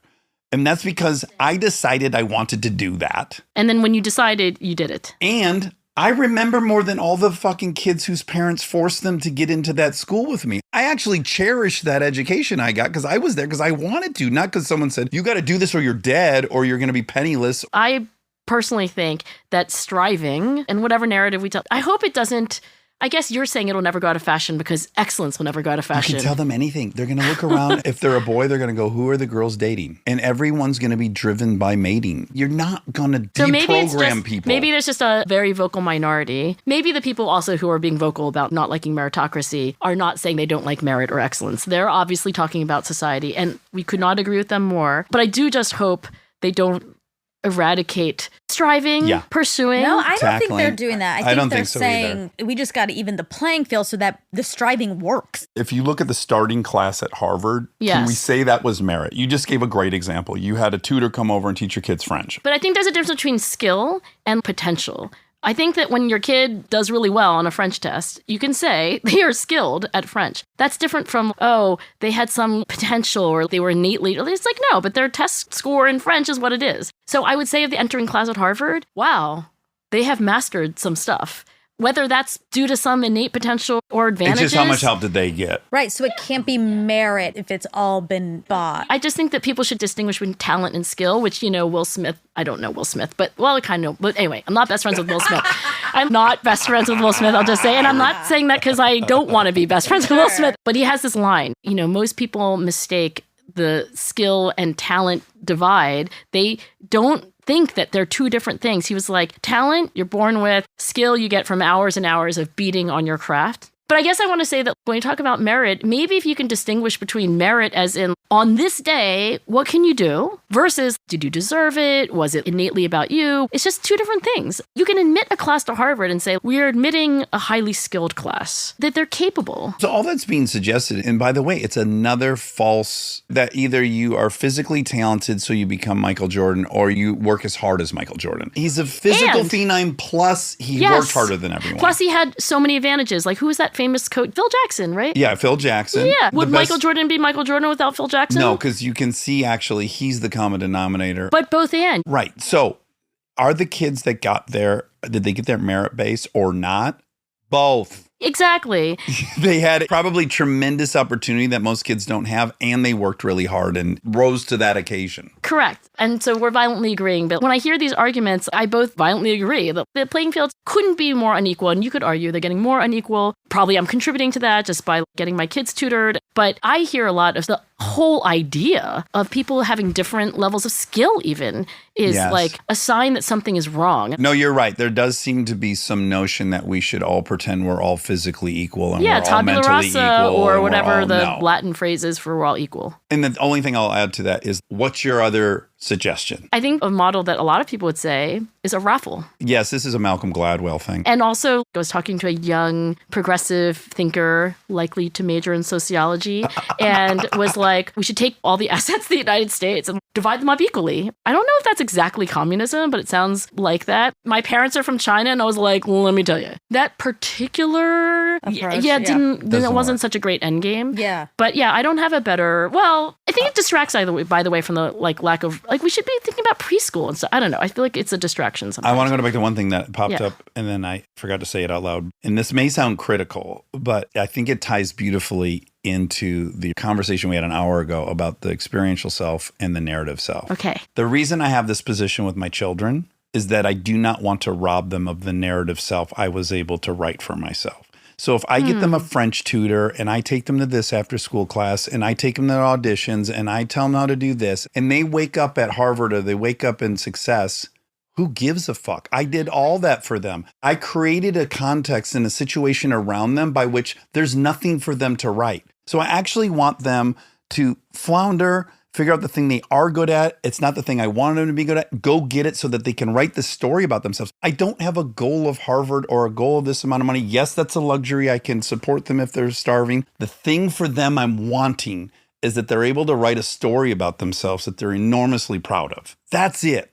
And I don't want to give them any of that. Do you care if they become excellent at whatever it is that they choose to do? Say they want to have a dog grooming store, just one, And have not even a chain. 5 stars on Yelp. I want them to try to be the greatest at the thing they care about. But that's a judgment, right? Because what if they don't want to be the greatest? They just want to have They just want to be 3 stars. happy, normal. I'm trapped in my own perspective. I can't imagine writing the story where I'm the hero of it and I came in last place. I can't really comprehend that for myself personally. Maybe they'll be capable of that, and maybe I'll be able to observe that they're very happy in last place and that their grooming business went out of business in 3 months. Right. Maybe they'll be that way. And if they seem very happy about that, awesome. Maybe the thing they're actually pursuing with great vigor is happiness. And maybe they've achieved that. And as long as they're getting 5 stars on their happiness, then that's okay. My dad at my brother's graduation, after everyone, made their speeches, we left and he was like, all of this shoot for the stars. What about just trying to be mediocre? Did he mean that? Was he like that? He really meant it. He's so smart. He's very excellent at a lot of things. I was going to guess. That could be making assumptions. And he wasn't saying that so much when I was young. He was a little bit, though. He was like, just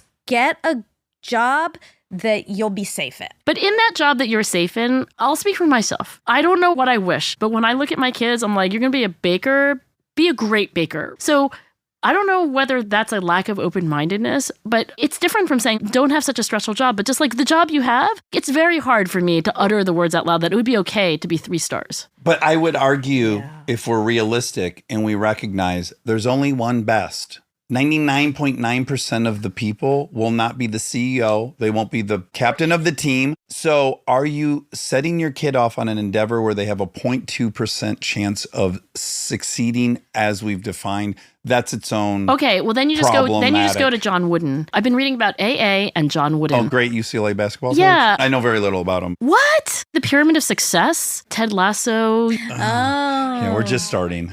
What? I know everyone's Oh mad. my God. But I'm so People are, like, happy for you. outraged. No, I'm like, You're jealous. If I could start over. Okay, so John Wooden, he has this TED Talk, which he gave maybe in the last 10 years of his life. And I always thought this needs an editor because he said the definition of success is something like this. It's the peace of mind of knowing that you gave your very best effort. But it's a lot of words. And I'm like, you could cut out this phrase. But I think what he was getting at, and he thought about it his whole life as a coach and then all the writing he did, I think it was some version of everybody can win because it's not that you're the CEO and it's not even that you're the best CEO. It's just that when you go to bed, you're like, I did the very best I could do. And I think we can all do that. Yes, Yeah. I agree. We could do this for literally 100 hours. Yeah. It's no wonder that you have an incredible podcast, No Stupid Questions, and that you write such great books. You're so fascinating. We want you to join the team and talk to us endlessly. Yeah. But alas, I have to rush to a work deal. You do. That's and why you my should- alarm went you off. should I think tell I heard them your alarm go off. the reason Is my you fault. rushed. No, is because we prioritize our work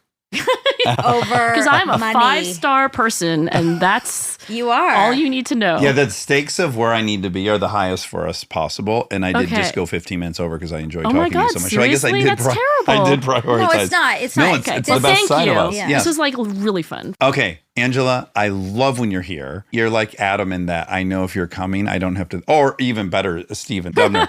You guys are just Thank you. explosively interesting. So everyone, listen to No Stupid Questions. And when your book comes out, titled TBD, but maybe easier, Maybe. making your situation work for you, buy that and read that. Angela's a genius. Good luck with everything. Thank you, Dax. Thank you, Monica. Stay tuned for the fact check so you can hear all the facts that were wrong. Oh, you're debating? Big debate. Big debate raging right now. You're debating- Do I get a coffee or not? I thought better of it. You did? Well, I'm going to work out after this, and then I'm going to have a pre-workout in that. So that's a lot of Caffeine. caffeine. That's too much. When we were in India, you were addicted to French press. Well, yes, out of necessity. And that was the closest I could get to a drip coffee. But it was just funny because you kept ordering French press. I know, and it felt lofty, but I didn't know what else to do. Well, it's not bad. The funny thing is one of the places I ordered a French press in the morning. I woke up so early to make sure I had coffee and was alert by the time we went on our festivities, and ordered a French press. And then 45 minutes later, they called and they said, "We do not have French press. Mm-hmm. Would you like something else?" I was like, how could it have taken 45 minutes to figure out they didn't have French press? Like when I ordered it from the get-go, Yeah. they should have been like, yeah, well, we don't have that. But you know, abroad, this is not India, this is Europe as well. You end up getting an Americano. Like no one drinks coffee like the Americans do. Like 6 pounds of grounds in a filtered drip machine. Mm-hmm. So you're generally getting an Americano Right. instead of like drip coffee. Right. Exactly. Yeah. I don't even know if a drip coffee machine exists outside of the USA.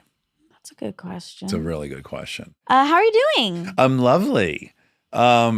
We wanted to address Monday's fact check, and as we tell the stories about India on this fact check, we just wanted to make it abundantly clear Yes. that we were not guests of the Gates Foundation. They did not pay for our trip. Yes. Bill himself, out of his own pocket, Yes. paid for the trip. Yeah, Lest 'cause- anyone think that there was a misappropriation. Yeah, we definitely want to be hyper clear about that. Yes. The foundation did not pay for us. Yeah. I don't think they can do that. They can't and shan't. And but didn't. Bill can. Yeah. And he did.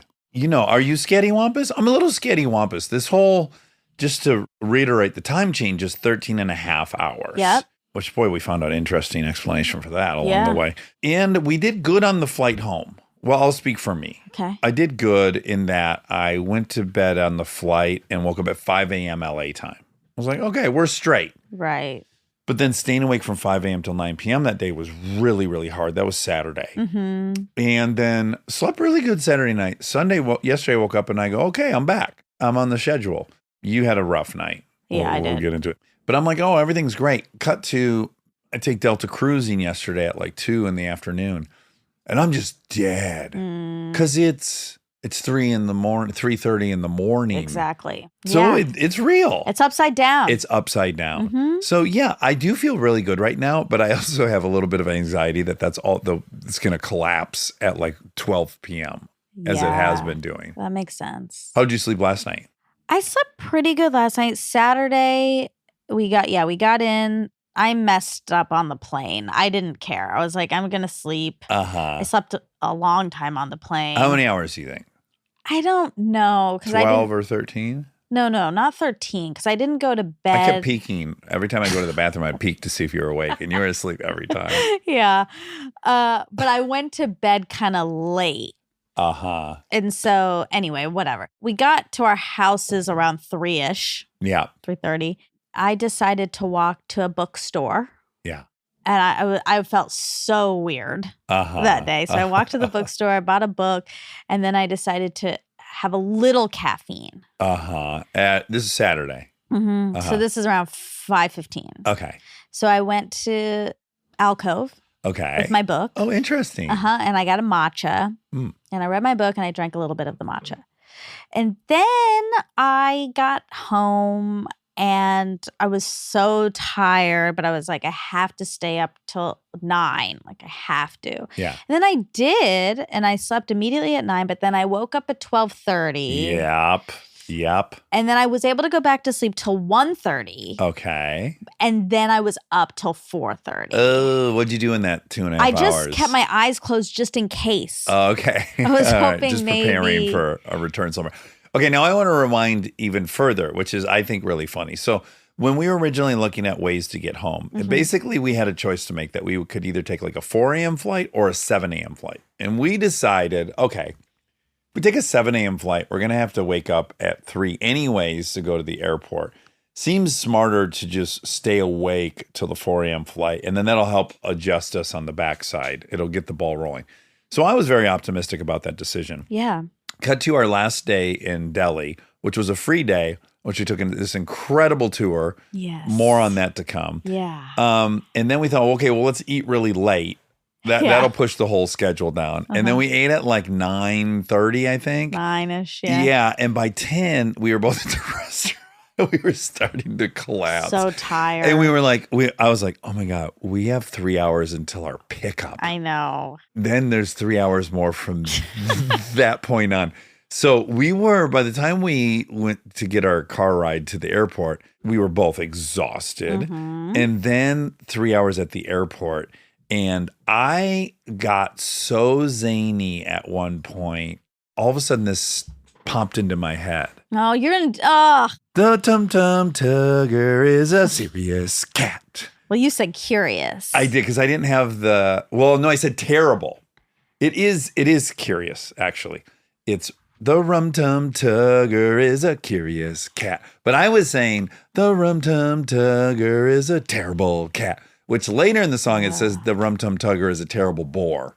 Right. But I could not stop singing that song, and it was driving you insane. I mean, it was driving me insane too. But I kept just hearing myself sing it. I wasn't making a decision to sing it. It was just like I was sitting there and all of a sudden, da, da, da, da, da. Yeah, and now you're doing it again. I know, and I don't like that musical. I know, and you keep doing this horrible song. I think it was like emblematic of how I was feeling internally. I was just like beyond slap happy. Right. And got into the Tum Tum Tugger. Rum Tum Tugger. The Rum Tum Tugger. Oh my God, that song was the bane of my existence the whole time Lincoln was doing the play, the musical, The Cats. I was like, oh my God, that song's going to drive me absolutely mad. And then it just popped out. It was like a pop out from an alley. And all of a sudden it was stuck in my head. You had to share it. I didn't have a choice. It was just coming out.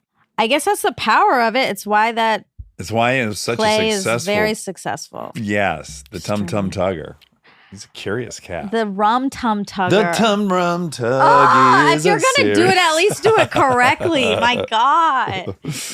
Oh, and that's by Jason Derulo. Well, he did redo it for the movie. Right. Yes, that was his song. I think he was the Tum Tum Tugger. The Rum Tum Tugger? Yes. It's Rum Tum Tugger. Yeah. All right, so he played the Rum Tum Tugger. And he's a friend of the pod. And a curious cat. And a terrible bore. No, he's not a terrible bore. No, but the Tum Tum Tugger is. Rum Tum Tugger is. Oh my God, those are sincere. Anywho, so yeah, a little upsy daisies, but I like when I go abroad because when I come back, I have like a grand plan of my new life. Oh, and what is it currently? My new life is I'm asleep at 9. Oh, sure. I wake up at 6. Yeah, that's a good life. And then I have so much time in the morning to relax and have my tea and work. And it's not rushed. Yes, it's a wonderful feeling. Oh, and from like 8:15 or 8:20 to 9 before, I read my book. Oh, wow. Yeah. And I did that last night. You went to bed at 9. Yeah, I read my book. Uh-huh. And then I went to bed at 9. And Oh, between 8:15 and 9 at night, PM, not in the morning. before bed. I got you. I thought you were saying in part of your morning. no, your part of morning my routine. wind down Oh, right. is reading, and then I'm sleepy, and I put it away. Then I sleep at 9. I wake up at 6. And then at 6, my alarm went off, Mm-hmm. and I changed it to 7. Okay. So I already we fucked slid it up. we slid an hour. Yeah. And tomorrow I will don't think probably I be can- 8 and then No, I want to. Oh. I really want this to be my new life. Okay, so what do we want to talk about? Yeah, where would we start? We have so much to say. I guess people heard us on like hour 3 of being there. Yeah. With the birds chirping. And we were there in Hyderabad for, I guess, 3 days. Like That day we recorded, then the next day, and then a full, day Yeah, of you're activities, and then fly to left the that next night. place. Yes. And the first 2 days were so fun. because those were our acclimating days. Yes. So we were relaxing. Some and- light meetings about the schedule to come, but Yeah, we had very one easy. meeting. Yeah. Just trying to make it sound like we. No, of course we had to have those days, or else how Yeah. would we have? We would never have been able to handle No, we barely handled what came at us eventually with the with the adjustment day. acclimation. Yeah, you need Mind that. you, one of the days was we had gotten off the plane at 3, 4 in the morning. So then we slept really the first acclimation day. No, we got off the plane at 3, and then we stayed up all day. We did? Yes, we stayed my up God. all day, Okay. and then we went to bed at like 7. Oh, right. Trying to make it till 8 or 9. Yeah, But but couldn't we do couldn't. it. Couldn't do it. Yeah. Okay. Right. That's right. And then The following we night woke we up were at able- like 5:30, Yeah. 6. 4. And then, so the first active day, we met early in the lobby. We went immediately outside to a chaiwala, guy who makes chai tea at a little cart. Yes, they flew him in. It was his first time on an airplane. It was his first time on the airplane. He looked very much like Elvis Presley. He had enormous yellow glasses and very cool lapels. Well, and he was Instagram influencer in India. Right. So he had a whole look. Mm-hmm. And then he was up high in the air, very theatrical, pouring everything. It was great. Yeah. Now, and here starts a really funny pattern that we observed. So you and I were on high alert. We were told by our travel doctors to start our malaria pills 2 days before we left. Take the malaria pills. Do not eat any lettuce. It doesn't matter how nice the hotel is. Like no vegetables. Vegetables. The only fruit you can eat is if you've peeled it yourself, which I Yeah. did. I had a couple bananas along the way. Don't ever drink out of anything that you didn't take the cap off of, basically. Right. And so those are the rules. They really made it really scary. And let's add, someone from the team had already gone down before the show started. Like someone had a dicey salad and was It wasn't out a for, salad. What but was yeah, it? Pizza, Oh, which we had pizza. But yeah, that's interesting. yeah. She said, she was like, I don't know if it could possibly have been that because it was just pizza. Oh, okay. Well, so we are watching the chaiwala cook, and he's got pans and water that's coming out of jugs. And basically every violation that there could be is on display in front of us while the chai tea is being made. Yeah. Smartly, some other chai tea had been made with bottled water, but everything went so fast. Mm-hmm. And then all of a sudden we were just handed these 3 chai teas. And Bill, Like they were replacing the tea with the bottled water tea, but it was, yes, happening fast. it was happening so fast. I certainly wasn't sure that change had happened. But when Bill got that chai tea, he just immediately. down the hatch. And you and I both looked at each No, other. as soon as he put it to his lips, I said, no. Yeah, you blurted no. No. And he got like a little jump. Uh-huh. And then they were like, no, it's fine. But I do think it's important. I'm feeling pushback already, but I think it's important to make the distinction that there's no way it's not like Bill himself had seen the change I off don't think either. so. No. I don't know. The point I'm trying to make stands, which is you hand Bill something to drink and he's just down the hatch. He was fine. He was totally fine. And when this was a pattern that starts right out of the gates, drinking the chai, that continued on, where he just drank and ate whatever the fuck he wanted without any concern, and nothing ever happened to him. Yeah. I mean, I think most of the time nothing happens, right? Like that's the whole thing. It's just Russian roulette. Yeah. I mean, I think they make it scary for you. And so you're like we are on extra high alert. But most people, like I was thinking about it, when my family went in 92, like everyone's eating everything. I thought you said you had really bad. I had a bladder infection. I was 4. Okay. But like my parents are eating everything. Right. They're eating vegetables. They're eating all kinds of stuff. They're eating mangoes off the tree. Like I think mostly it's totally fine. They just want us to be extra careful. But even like last night, Molly told a story that when she went with her friend who's from there to their home, immediately they're staying at her parents' house and they had made something, but they had made it out of tap water from the sink. And then so Molly was down for 2 days. Oh. The water by the way, it's water, not to suggest that anything's dirtier or cleaner. Like Mexican people don't get sick from Mexico water. People come to America and get sick from our water. There's just different bacteria in everyone's regional water, and you're used to it. So I'm not disparaging anybody's water, but but Bill he didn't care at all. We went to this breakfast at one point at someone's house, and there were just glasses of water out. Did that come from the sink? As soon as we sat down, he drank like 8 ounces of water, right? And I was like, I didn't yell no, but I wanted to yell no. Or has he just been there enough that he's acquired it all? Yeah, the bacteria. that's also possible. Could be. Yeah, so we did so many fun things. The breakfast, the tour was so fun. Yeah, day one in Hyderabad was to go to the 25th anniversary of Microsoft's development office that had been open there. That is now huge and just a sprawling campus. It looked like the set of Silicon Valley. It was so cool. It was so cool. There were so many neat, cool things we saw. Like, there was just a machine outside that's just pulling water out of the air. Perfectly purified water. 500 liters a day this machine makes. Yeah. I mean, I want that machine somewhere. It was awesome. Used to be in the desert, pulling water out of the air. And 500 liters is a lot of water. Yeah.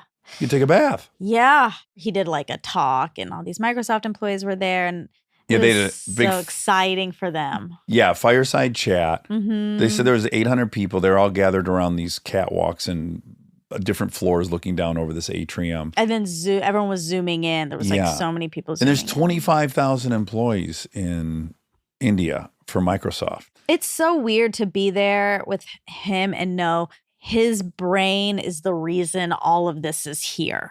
Right. Like this crazy infrastructure, the 25,000 people, it's because of one person, well, 2 people, but yeah. Yeah. It reminds me of when you were watching Taylor. Exactly. It's exactly that. Yeah. It's cool. A really funny thing happened at this Microsoft tour. We got to go to a room and see like all the latest technology in AI. They were showing us all these different things that could happen. And there was probably, 12 people in this meeting. And there was one guy at the end, the youngest guy there, and he was visibly quite giddy. And then the older kind of senior man said, "Oh, he's very excited you're here," to me. And I looked at him and I said, "Oh, you're excited?" And he was like, "Yeah." And he was smiling really big. And then I was like, "What movie do you like that I was in?" Or something like that. And he had the most confused look on his face when I asked what movie he liked. And then he said, "No, Kristen Bell, you're Kristen Bell's husband." Mm-hmm. And he was excited. He was giddy at just the notion that I was married to Kristen. Yeah. I to his knowledge, I wasn't an actor or anything like that at all. Yeah. Oh my God, was that funny? I feel like you probably get that a lot. Oh God, yeah, everywhere. Yeah. But it was so funny, the giddiness of the guy, just because her husband was there. Yeah. That's really funny. But what's the difference between that and when it happens otherwise? Just because he was so smiley? Well, let's just say You think mostly they know you? No, I like Waylon Jennings. If I found out Waylon Jennings' wife was going to be in a meeting, I wouldn't be excited at all. I like Waylon Jennings. Right. That's what's funny. Is like the excitement on his face did look like he was a fan of, like he had seen me in a bunch of movies. Totally, and stuff. No, that wasn't it at all. Yeah. It was just That's true. Doesn't it happen? I feel like this happens or like you say, it happens often. Well, what's happening is they know who I am. Okay, so you think if you don't know who I am, you can't in public go, oh, that's Kristen Bell's husband. You have to know who I am. They know who I am, but they don't care. That's what's most common. It's just like, oh my God, I love your wife. Oh my God, you're my. They're excited. They're more excited about her than me. Yeah. That's standard. Right, that happens all the time. They still know you. They know who I am. Got it. Yeah, they might not be a fan of my movies or have seen anything, but they know I'm an actor as well. Yeah, but this guy was. I was just a straight husband, which was comical because why would I be on this trip? Right. What capacity was I there in? I don't know. I don't know. But then we did a thing with Copilot, which is like Chat GPT. It uses Chat GPT 4. Yes. Yeah. And so we like asked it about you and we asked about your tattoos and it was so accurate. I don't know if you even noticed that. It had the types of tattoos you have. Yeah. It's really crazy. It really is. It made me wonder why on earth I would be using a normal search engine. Right. It was so much better. I know. It made me want to start using it. Yeah, it was good. It was effective. It was an effective tour in that. Now I want to use Copilot. Yeah. And then we left. Okay, so should we talk about the first sim moment that happened? Because this is very funny. Yes, we should. And then we also have to say that coming into the country, I had a hard time. Which we talked about on Goldie's. Okay, great. So that's already known. Yeah. So I had some anxiety about going back to the airport. Also, the team was like, you just got to stick really close to Bill. Right. To get through the airport. We're like, okay. So we get out and we have luggage and we're like trying to keep up. And then Bill's own security. So there's a lot of people for us to be getting close to him so that we can move in this little pod in the pocket. Ding, ding, ding. Call back. Quarterback pocket. Right. In the pocket. Oh, right. Yeah. So we had to stay in the pocket. And you noticed it. We were all running. And he is walking so leisurely, slow. He's walking slowly. He was walking completely normal and slow. And we are running to keep up, and we can barely keep up. Everyone around him's running. And he's in the middle walking very slowly. Yeah. And Monica was like, how are we all going the same speed? We're running and he's walking. And I was like, oh my God. It's like a horror movie. Yes. Well, no, it was Sim. It was like a glitch. It was a glitch and it was Sim. Yeah. Yeah. And then we were so panicked because we had to get through security. And we were so nervous if we got out of the pocket. Well, also we were told many times, like, if you aren't there when it's time to get in the cars, you're not coming. Right. No one's ever going to wait for us. Exactly. Yes. There's a schedule. The schedule was insane because by the way, we left Microsoft and then we went to a agricultural command center. Then we went to, there was 7 stops before we got to the airport. His schedule is unreal. We're saying, oh, how could we possibly have done it without any acclimation? He didn't have any. No. He came in the night before. He started all of this. He's unbelievable. He gave 10 His speeches. Stamina Yes. is unreal. It's awesome. Oh, I know what we did afterwards. Okay. It's worth mentioning. After we were at Microsoft, we got to go and sit down with 8 of the very smartest people in all of tech in India. And they pitched everything that's coming up.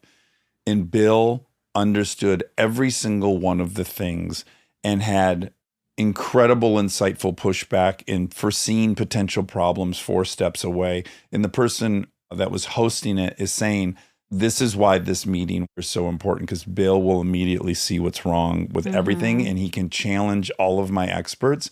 And he knows as much as all of the experts do. To see the breadth of knowledge on display was like one of the first moments we had where I was like, I knew he was smart, but I guess I didn't know the heights of it. Or I didn't even know that was really possible. Yeah, it's another level. So we end up on a golf cart, which is really funny. We'll post a picture of this. Oh, yeah. We end up on a golf cart with Bill and some of the key staff members. And we're riding in this golf cart. And again, you and I so often, I think, Our regular theme, you and I, was like, what are we doing here? We provide nothing to anybody. Yeah, it was so confusing so often. We're like, how do we land here? We're confused. I think everyone else is confused too. What are we supposed to be doing so they feel like this wasn't a waste of their time? Yeah, that no one's going to get fired over inviting us. But we were on this golf cart, and of course, he's reading a book. Like in this, he's studying. 10-minute, yes, he's reading a book that he'll then recite verbatim the next day. Mm-hmm. And we're just horsing around on the golf cart, which was so funny. Yeah. Then we flew to Bhubaneswar, and I immediately loved it when we landed. It was much more like my fantasy of what India looked like very tropical, very orange and brown. It's more dirt. rural. Yes, it's not as urban as Hyderabad or Delhi. Super, super colorful. Cows on the street everywhere. Oh, I got to go back to one thing in Hyderabad. So the first couple days we were there, what I didn't anticipate, I think of India being Hindu and then Pakistan being Muslim. Mm-hmm. I didn't realize how many Muslims are living there. So in Hyderabad, it's 30% are Muslim.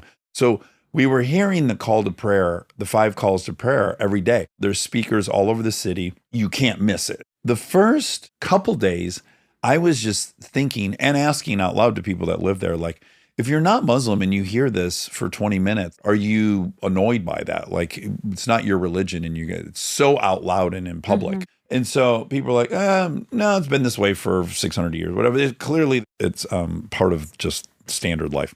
On the last day there, I wanted to meditate before dinner. By crazy coincidence, I went out and found us a little patch of grass behind the hotel.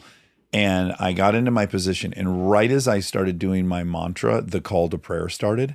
You can hear it not just through the many, many loudspeakers of the guys praying out loud, but you can hear the million people praying out loud. You can hear like this crazy murmur of prayer clearly coming from like a million people. It's the craziest thing I'd ever heard.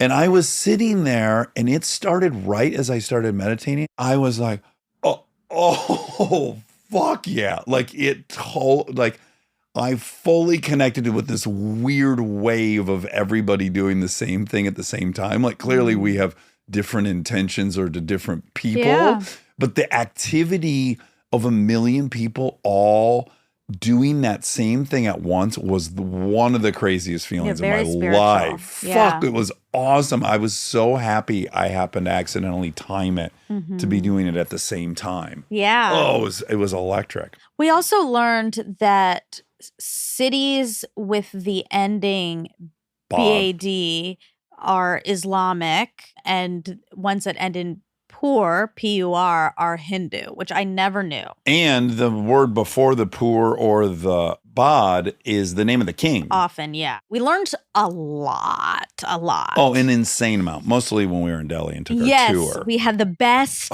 tour. The very best tour. Yes. We had an amazing tour guide, Poonam. She needs her own show. She's awesome. And she's like tour guide to the stars. She wasn't name dropping. It happened to come up multiple times. Well, the comedy was she doesn't know anyone. Yeah. Which I totally believe. It wasn't like a faux, like she's over it or above it. It's just simply she's like, I don't know any of the people. And then she calls her son on all these tours and says who she's with. And then her son will tell her if it's somebody. Yeah, exactly. And she was incredible. And she did teach us so much. And we had the best time that day. Yes. But back to Bhubaneswar, we went to a slum, which we say in the interview with Bill, but it's still called slum there. It's not a pejorative there. That's what it's called, a slum. It is, Yeah, it's called a rehabilitated slum. And yes. Went on a tour there. Yeah. That was incredible. Everyone had toilets and they had meters and they had electricity and they had all this stuff. They were given land rights, which made a huge difference in a sense of ownership of their community, which is it's so fascinating what happens psychologically when you have ownership. Yes. Fascinating. For sure. And up until that point, most of the stuff we were seeing was more like on the government level, the tech level. It was all like very high level, big programs. Yeah. So to go and walk around and see people like really prideful of their place. Yeah. And seeing real people, that was really unique and wonderful. It was. And we saw a little daycare Yes, we saw a daycare. With all these cute There was all these kids. cute little girls, and they were all like Monica. They were all bosses. They all looked like they were 35 and running the place. It was so funny. Oh my God, we have to tell them about. Oh, the baby. Yeah. Okay, that was. That was in Hyderabad. We had lunch. We had lunch. There was the most beautiful baby at this table next to us. She walked in with her parents. She looked a lot like the baby from the photo. She did. Baby Monica. And she looked 4-ish. Uh-huh. She walked in with her parents. They sat down to eat. She was sitting like upright in With her this tall back to chair. us. Yeah. Like a little grown up. And We were just staring at her because she was so cute. yes. She turned around to look at us and we were like kind of waving and she said, "Hi, Dax." And then 100%. She turned around and said, "Hi, Dax." And we were like, all three of us at the table were like, did she just say hi, Dax? And then she didn't speak any English. No. So she turned around and she continued to talk to her parents. Yeah. But we don't know what word sounds like hi, Dax. Yeah. But there's a word that sounds just like hi, Dax. And she Well- looked directly at me and said, "Hi, Dax." No, she was saying hi, Dax. And I know what happened is it was another glitch in the time continuum, the fabric of time. Mhm. And she's actually me She was you. in another time in sort of 32 another years ago. universe with different parents. And The version where you didn't leave India. right. Yes. And then she came to say hi to you. Yes. Hi, Dax. We're going to have a job together in 32 years.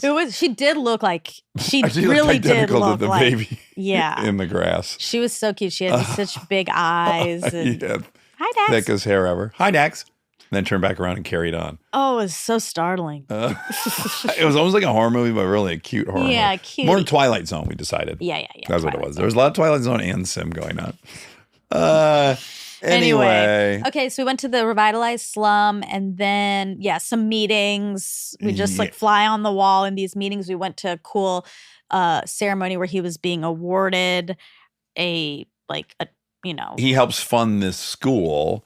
80,000 students. It was so trippy. We're in like a banquet room in a hotel, and there's cameras pointed at us, but there's also this huge screen, and it looks impossible. The first shot looked impossible. There's a room full of kids all sitting crisscross applesauce in a perfectly straight line in row after row after row. In the shot alone, there had to be 1,000 kids inside that one. Then they cut to another shot outdoors, and there's like 20, 30,000 kids at this academy, and they're all watching what's happening in the banquet room. Yeah. We found it all in. There's 80,000 students at this school.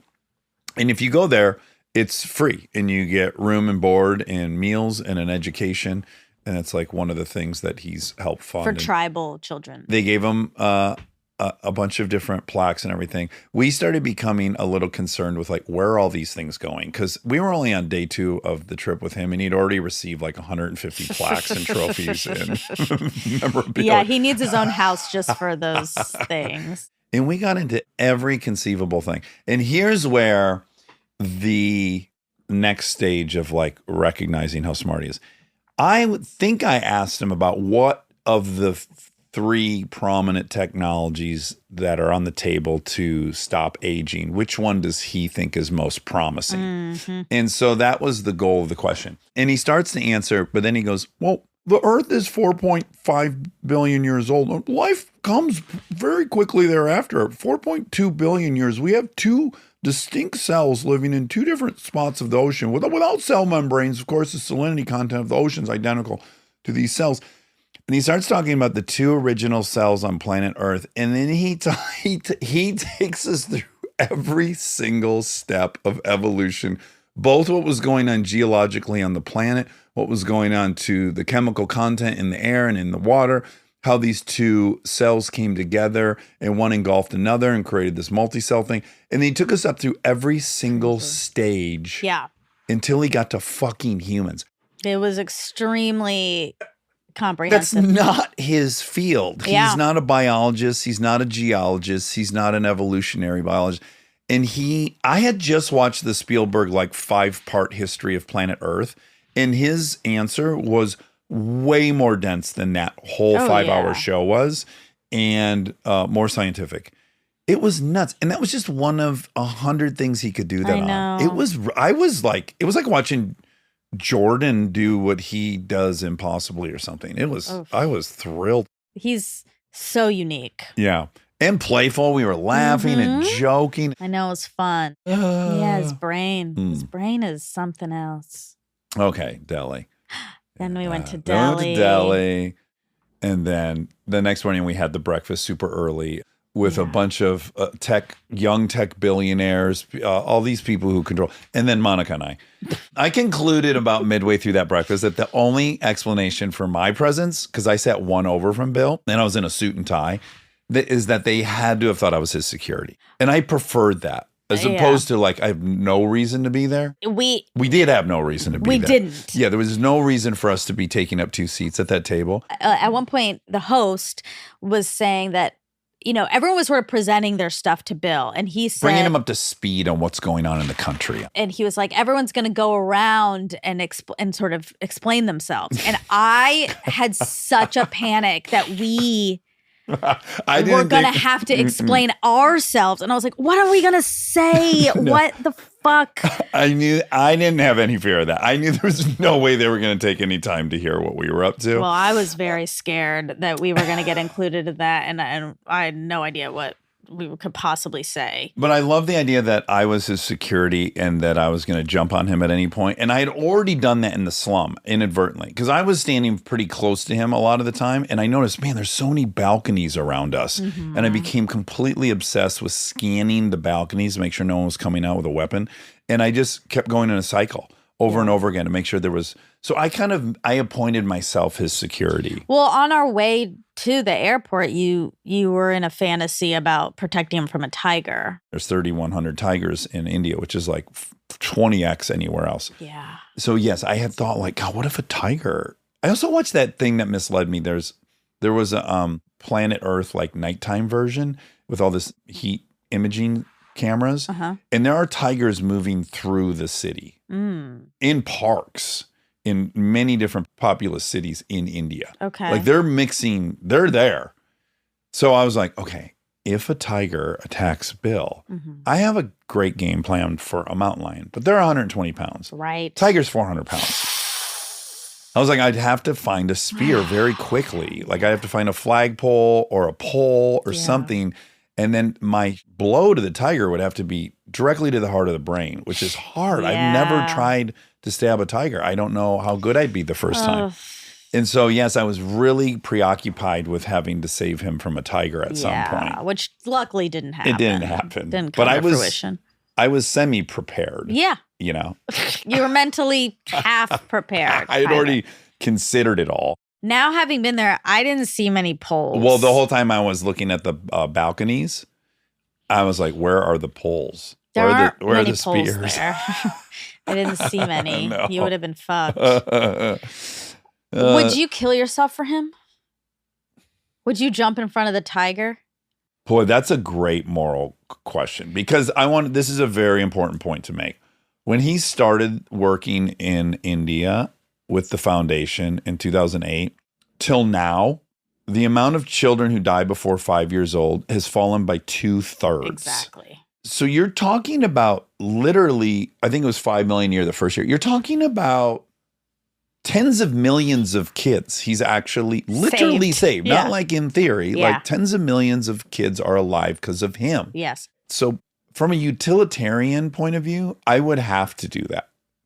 That's 'Cause how I feel. Like, I even thought at one point he was speaking and I had like a full panic just listening to I was like, he's going to die someday. Like, Bill's going to die. He's 68. And that's going to be horrible for the world. Yeah.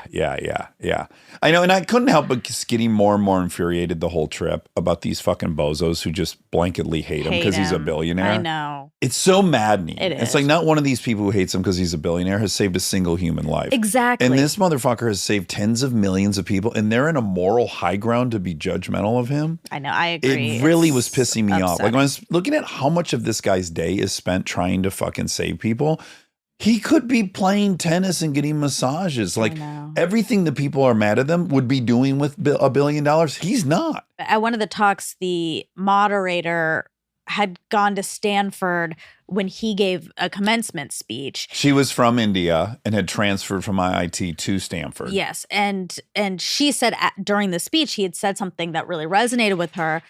He said, if you don't innovate with empathy, you're just solving puzzles. Right. Which is incredible. And he lives his life like that. Like he's using innovation to help people. Right. He's looking at a problem and asking himself, is there any way that no one has thought of yet? Yeah. I mean, he really is incredible. He is. So I agree. For all these people who just blanketly hate him because he is a billionaire, like, you have no idea. Yeah. And also, what have you done? Why are you on the fucking pedestal? Yeah. Yeah. But, okay, so then Delhi. Fast forward. It's great. We went to a bunch of more things we shouldn't have been at. We just kept getting more and more insecure that we're adding no value to anything. But I will say we were entertaining the shit out of him. Yeah, I think so. And we had a really, really fun dinner with him. And there was like just 6 of us. And we had a blast of a dinner, having so much fun. It was so fun. And then we recorded an episode for the podcast, so stay tuned. And I was nervous because, again, these days were so long. And the interview was scheduled for 9 o'clock at night. For an hour. On our last day together. On a day we started at 7 a.m. Yeah. And then we had already had dinner. And I was like, this is going to be the worst interview of all time. We didn't have headphones, blah, blah, blah. But it ended up being fantastic. Great. Yeah, it was really, really great. And a perfect end. So then you and I immediately shot to a high, which is like we had done everything we were supposed to do. Yep. It all worked out. And then the following day was ours to just play. See, finally, non-bureaucratic. Yes.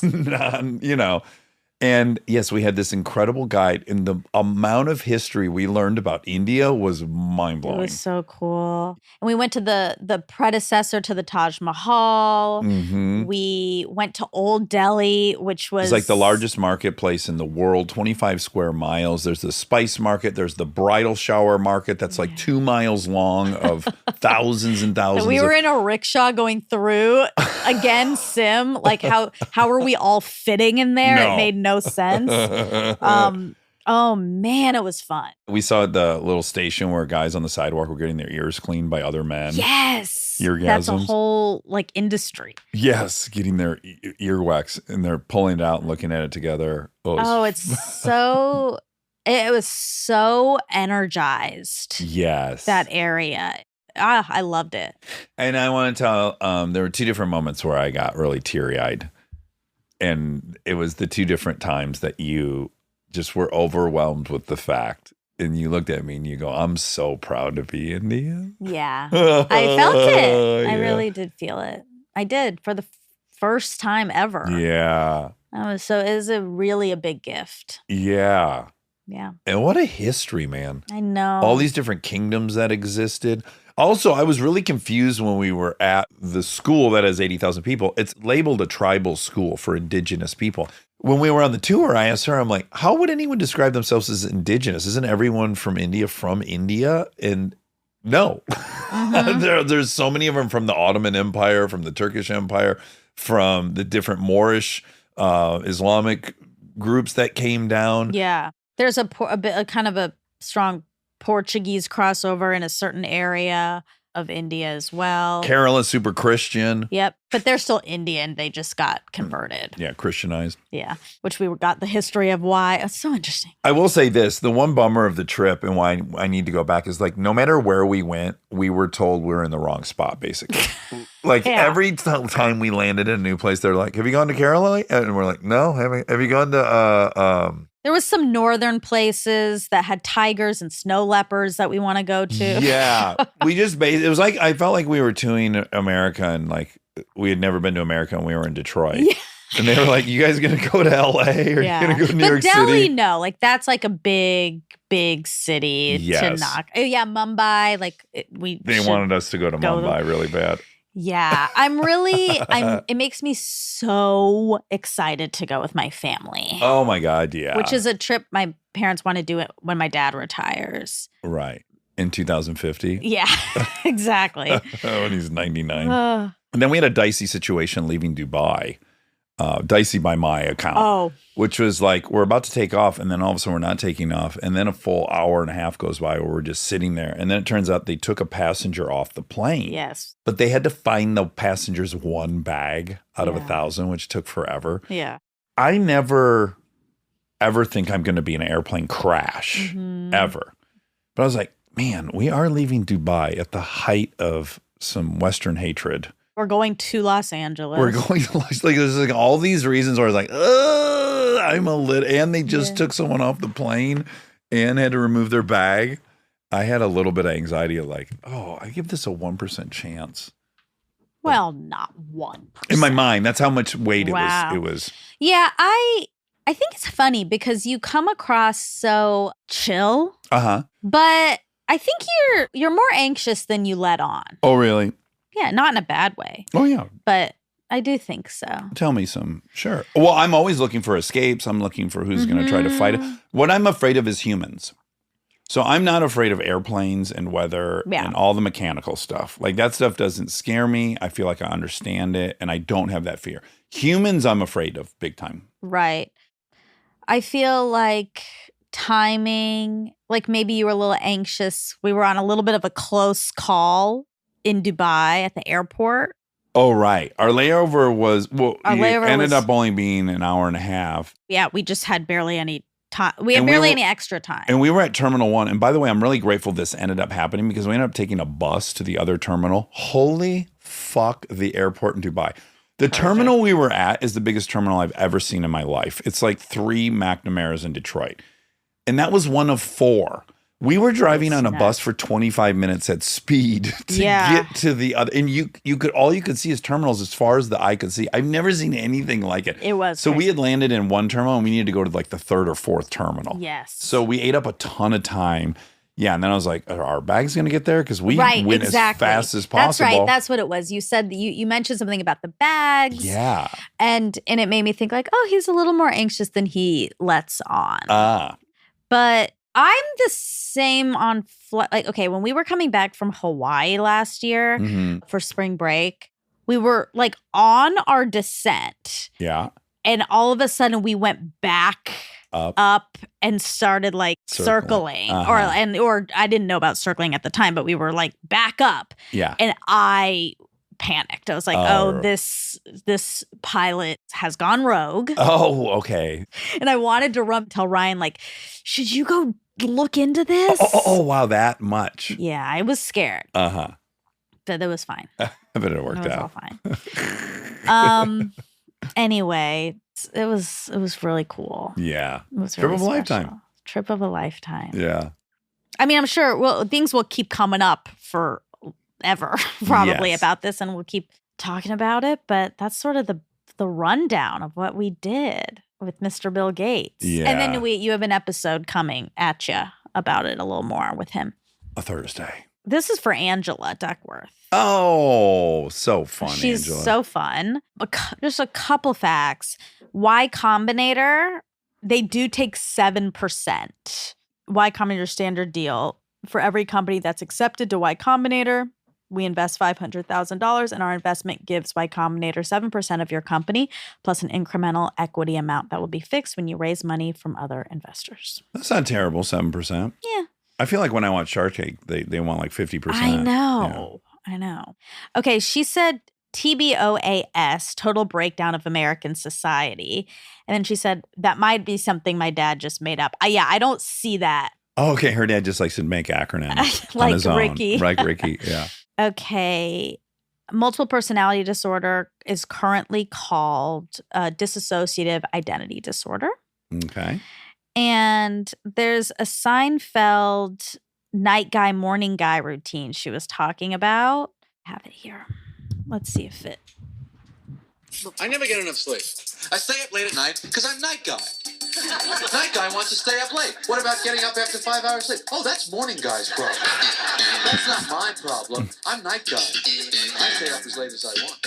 So you get up in the morning, you're warm, you're exhausted, groggy. Oh, you hate that night guy. See, night guy always screws morning guy. There's nothing morning guy can do. The only thing morning guy can do is try and oversleep often enough so that day guy loses his job and night guy has no money to go out anymore.